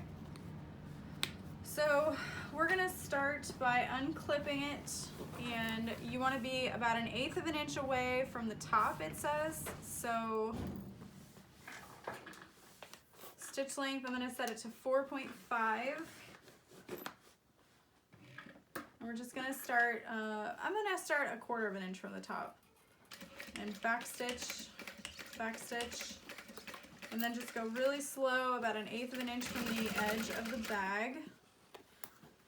Make sure everything stays where you want it to. Especially if you're using an accent color, you really don't want to mess this up. And I'm going to sew all the way down to the edge as far as I can. And then I'm going to backstitch. And I'm going to backstitch. And then I'm going to do one more backstitch. Okay, that looks really cool. I'm going to leave my threads long so that I can fray them or sear them down. Otherwise, I am digging it. All right, we're gonna do the same thing with this side. I'm gonna start, and this is kind of creating like a faux piping effect almost, I feel. It's interesting, I don't hate it. Okay, too close to the top. There we go. Okay, backstitch, backstitch.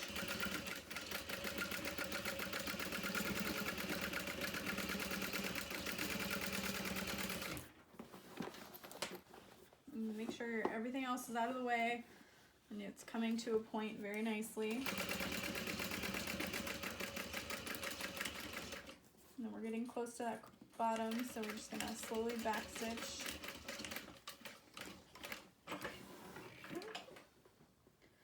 Leaving my thread a little bit long.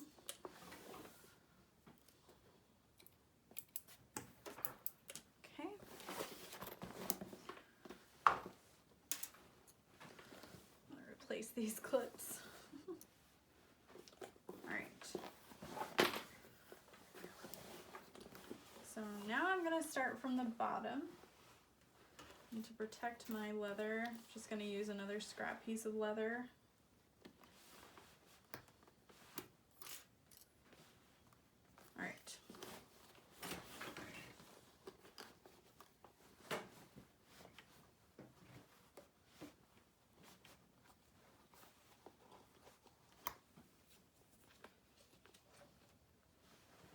So you want to make sure that if you're using a scrap piece of leather to protect your actual leather, that you're not sewing through the scrap piece. That won't do you any good.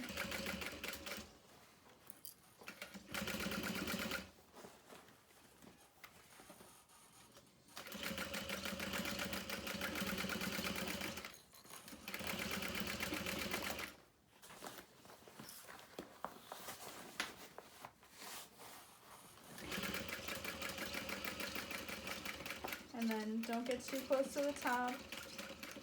Add your back stitches.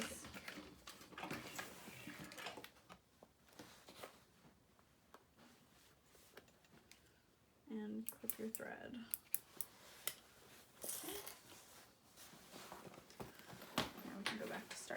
top. Sorry if this pattern has been pretty repetitive.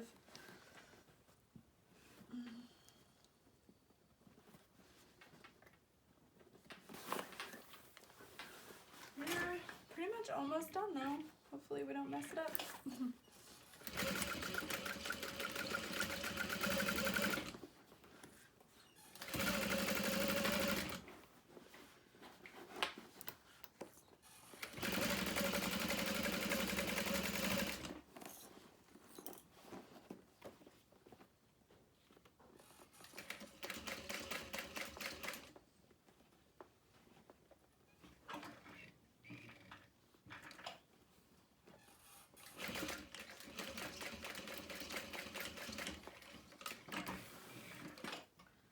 Perfect.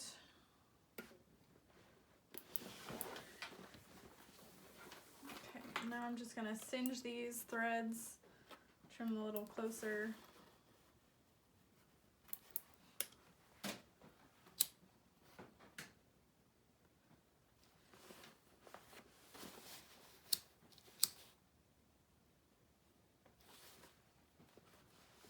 If you're working with vinyl, you're going to melt it if you're using a lighter right close to it for that long. But make sure you test with your leather that the flame won't ruin the surface.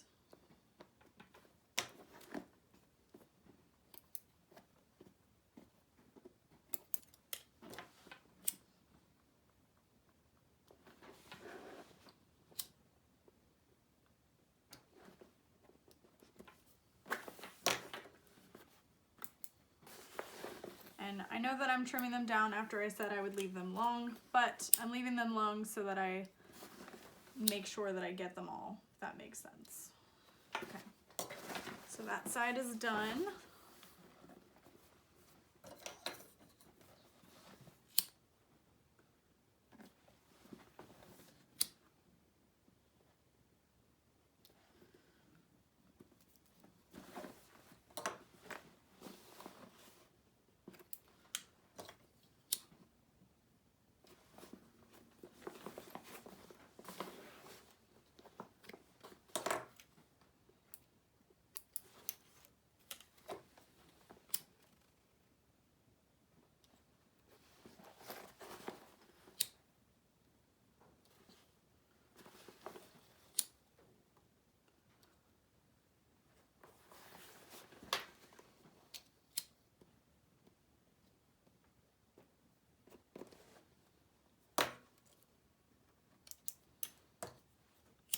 Okay.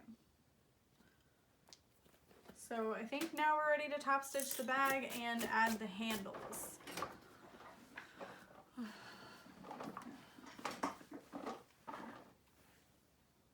Okay. So we're gonna put the lining inside the bag.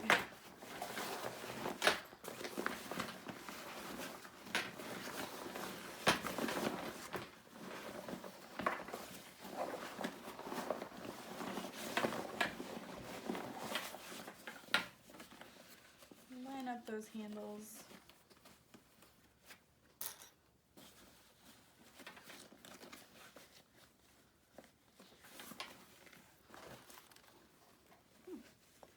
I may need to trim that seam allowance down. Yep. My seam allowance is a little long in this area. Make sure you're not cutting anything you shouldn't be.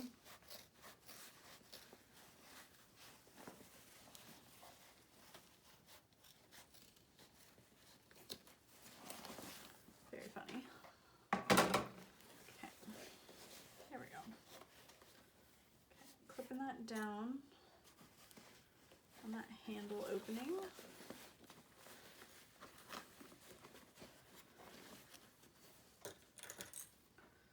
Clipping up the top as well.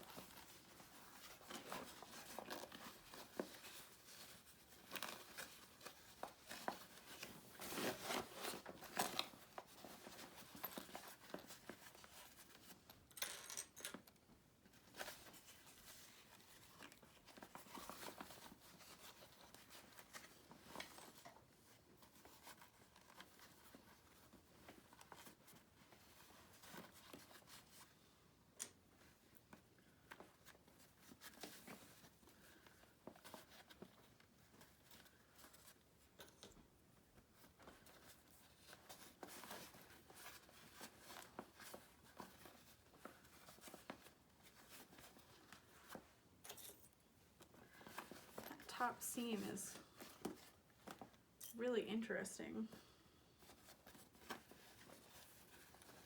I'm just kind of rolling it in my fingers so that the lining is inside the bag and the exterior shows nicely.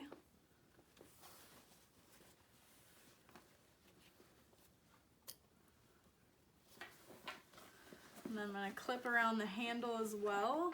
You can see from the inside that it's not like really nicely lined up. Hopefully you can see there. So that's really frustrating. It's lined up really well on one side, but it's too long here. I don't know. Frustrating, but we'll see what becomes of that. I'm gonna go get my container of clips really quick.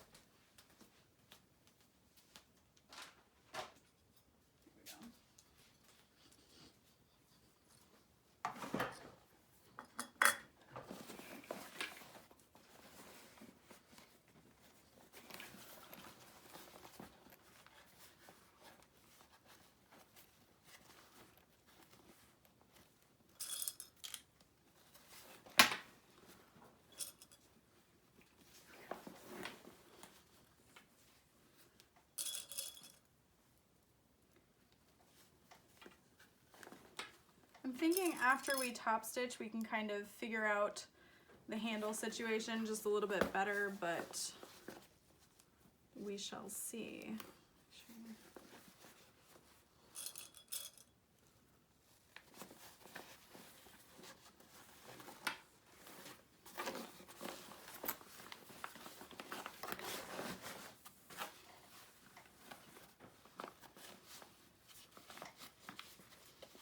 Kind of reminds me of like a giant paper bag almost. It's really interesting.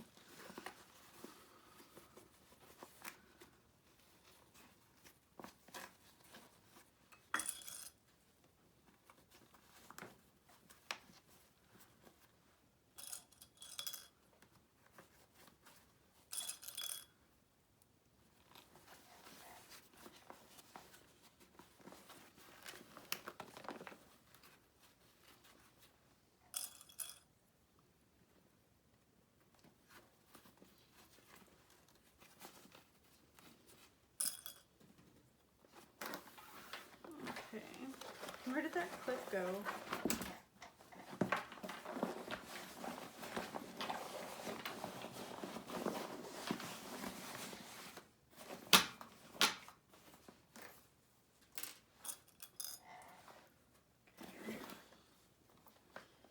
Through here, make sure I rolled that out some more.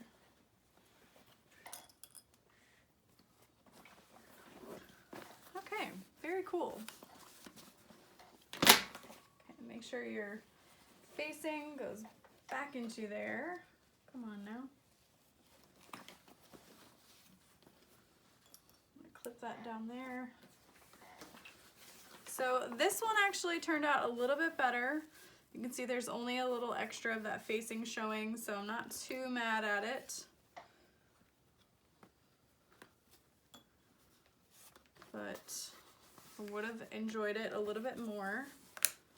So everything lines up. It's really neat looking. So we're gonna go ahead and top stitch this bad boy. And then we are going to add the handles. I still have to sew the handles together actually too, so. Sweet.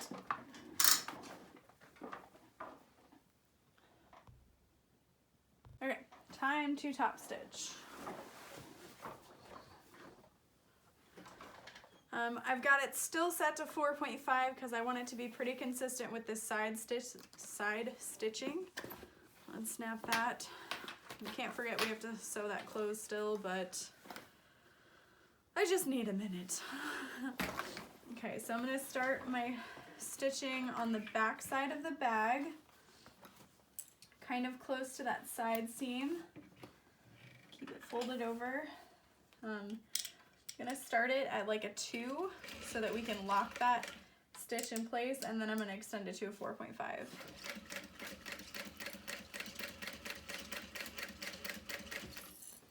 And I know I've got a pretty fresh bobbin, so I don't have to worry about that.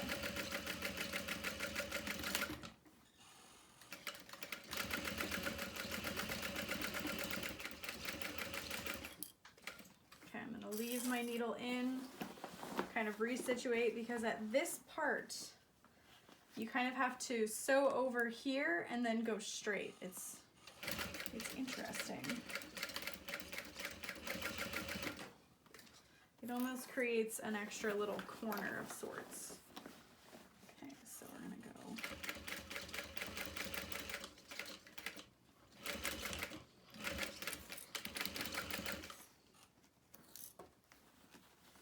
And then we gotta rearrange at that front pleating and flatten it down. And go slow. You don't want to mar the leather. Okay, leave your needle in.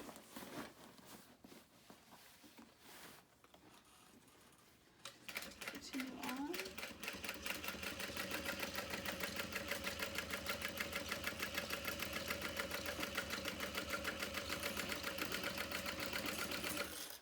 Okay, needle in.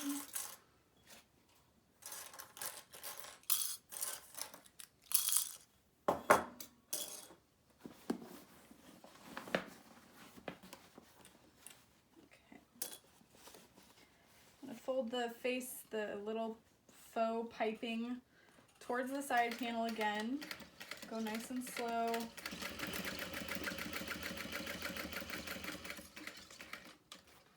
And then as I get to the center of the side panel, I'm just gonna kind of rearrange, flatten that out.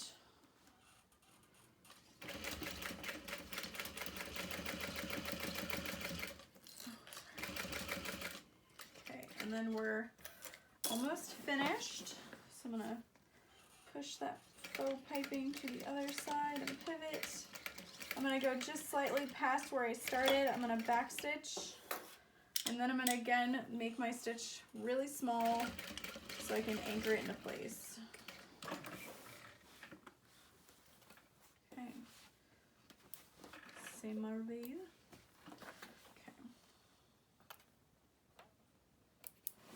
And I'm going to use my lighter just to make sure it's nice and fused together. And then I think I may need to use some double-sided tape for these handles.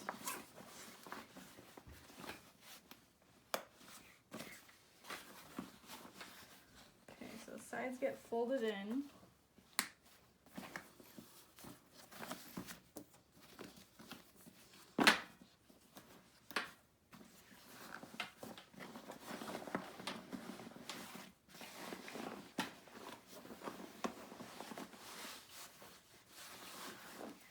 I think honestly I would have sewn the lining into the bag first before,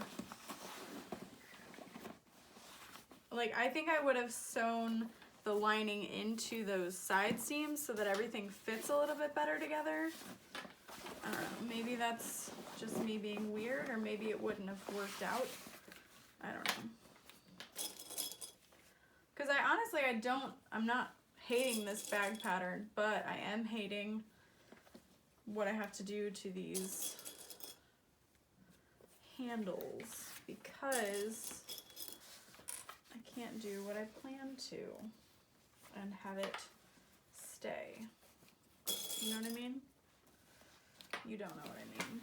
Because now I have to stitch out pretty far in order to make this handle work. I have to sew, I don't know.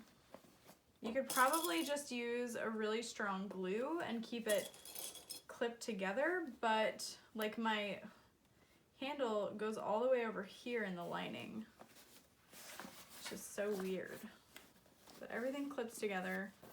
Everything looks pretty nice otherwise. So I'm gonna go ahead and make my handles really quick, and then we'll deal with that. Make my long handles. So I'm gonna grab my 1/8 of an inch, or my 1/4 inch wide double-sided tape, wherever it went to, yes. So So when I'm working with leather handles, I like to use this 1/4 inch wide tape, and I put it on either end.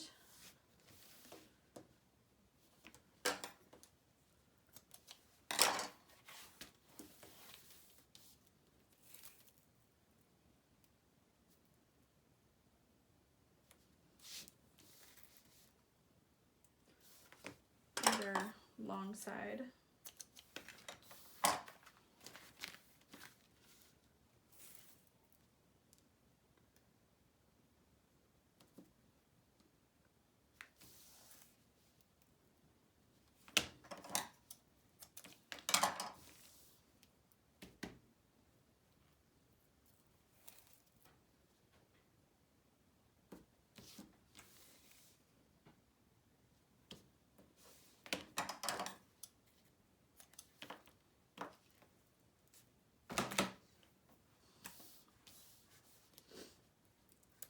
Unpeel the tape, and then you're just gonna fold the sides in. You're not gonna butt them up against the center, just leave a little bit of gap, kind of like we did on the strap connectors.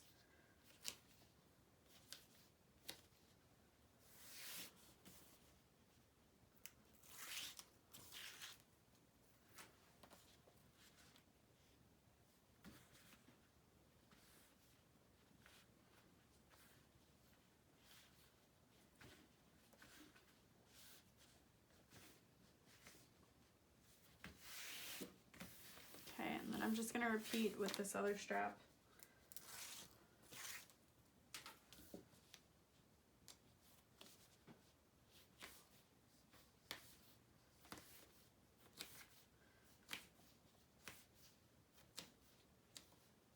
This kind of gives like a really nice puffy handle. It's almost like a rolled handle feeling, but it's not. I don't know, it's just one of my favorite feeling handles is leather handles.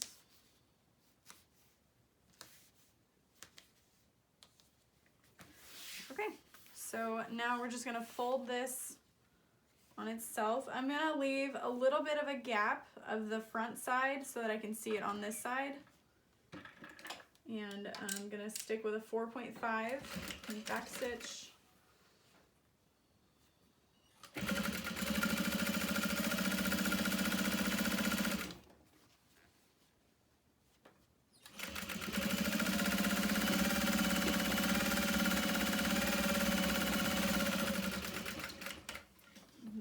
Down the other side.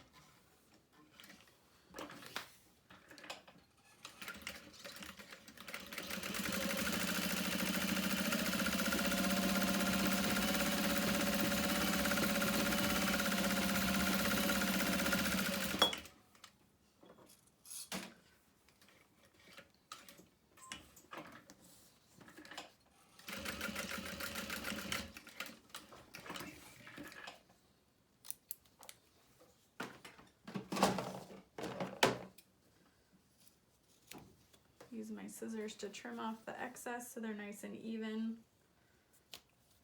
If you want to, you could use a little bit of edge coat along the top edge of the handles. Using a lighter just to seal, make sure it doesn't fray. And then we're going to repeat with the other side.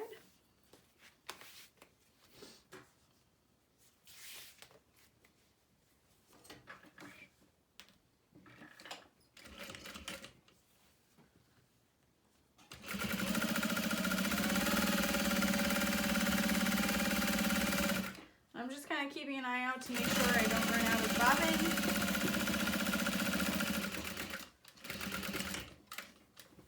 Because, I mean, who wouldn't be paranoid of that? Especially on leather handles, you can't really get those holes out easily.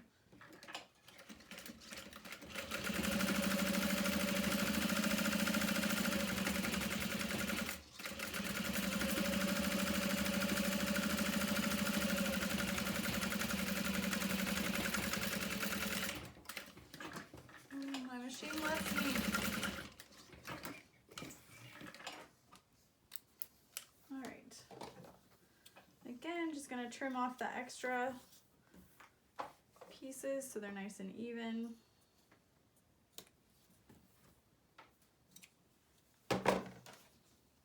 And seal the end.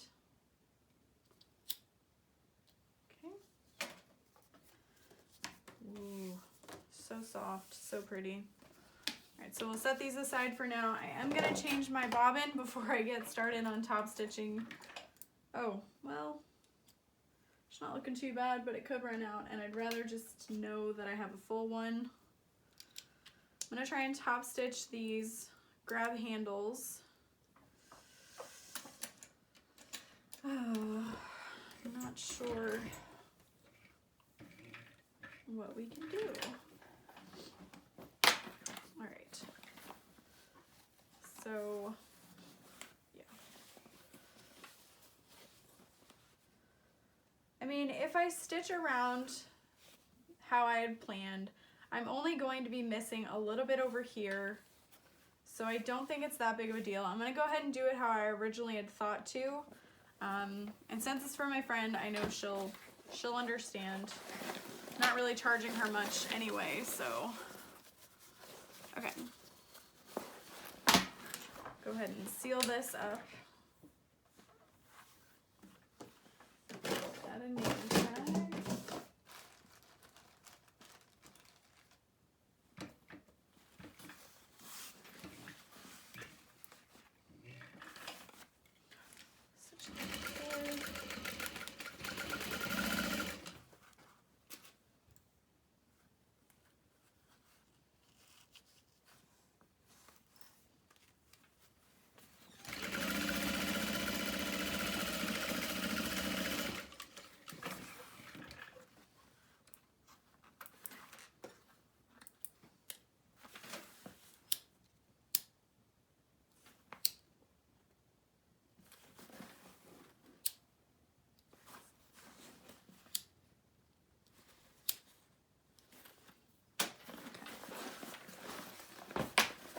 I will say I'm really enjoying the look of this zipper tape from Grazi's Craft Supplies. Again, that's a Facebook group, and it's Grazi. There's probably going to be a link below as well. I know a lot of people sell Zipper by the Yard, so if you already have a supplier that you know of, you can use them as well. But she actually has a lot of unique colors, and they are nylon, but they look metal. Pretty cool. Okay, so there is what the inside looks like. A nice slip pocket, a little zippered pocket.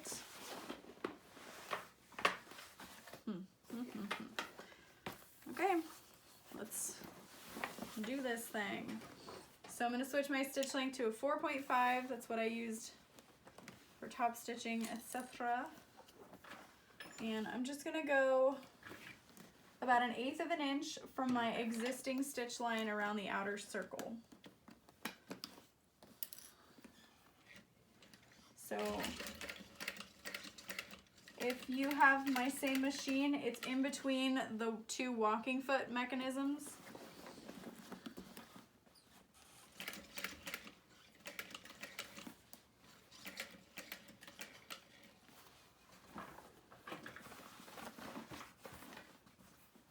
Yeah, that looks nice.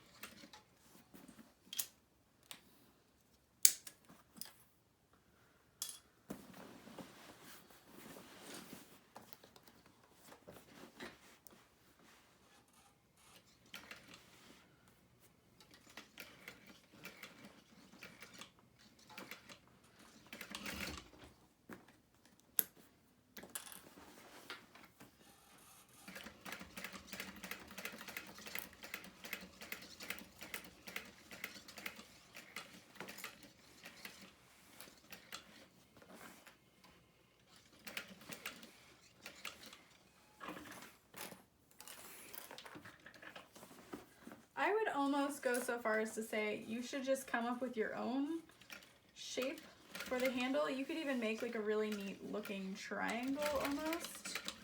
Or shit, just make it a square. Excuse my French. almost feel like you'd be better off doing that, so that way you know exactly what size they're going to be, because I mean, I have this huge open hole I'm going to have to do something about. Maybe I'll add like 2 rivets. Yeah, I'm going to do that. I'll add 2 decorative rivets. That'll be my way of problem solving it. I'll probably do that off camera, but you'll have seen it at the very beginning, because I always like to give a review at the beginning of the bag. Okay, let's repeat with the other side. This side shouldn't be as bad. You can see that there's not as much excess hanging out. All right, so let's do it. Whoops, goodbye. Okay, so again, it's just going to be like 1/8 of an inch from the outside edge.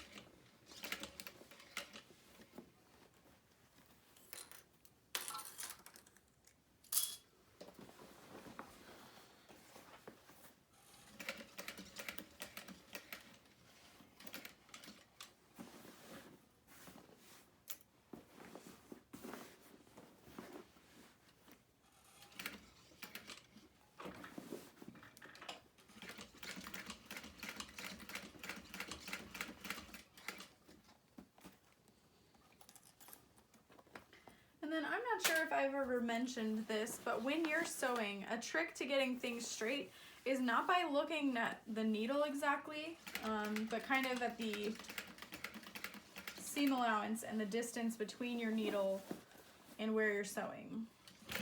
So hopefully that helps.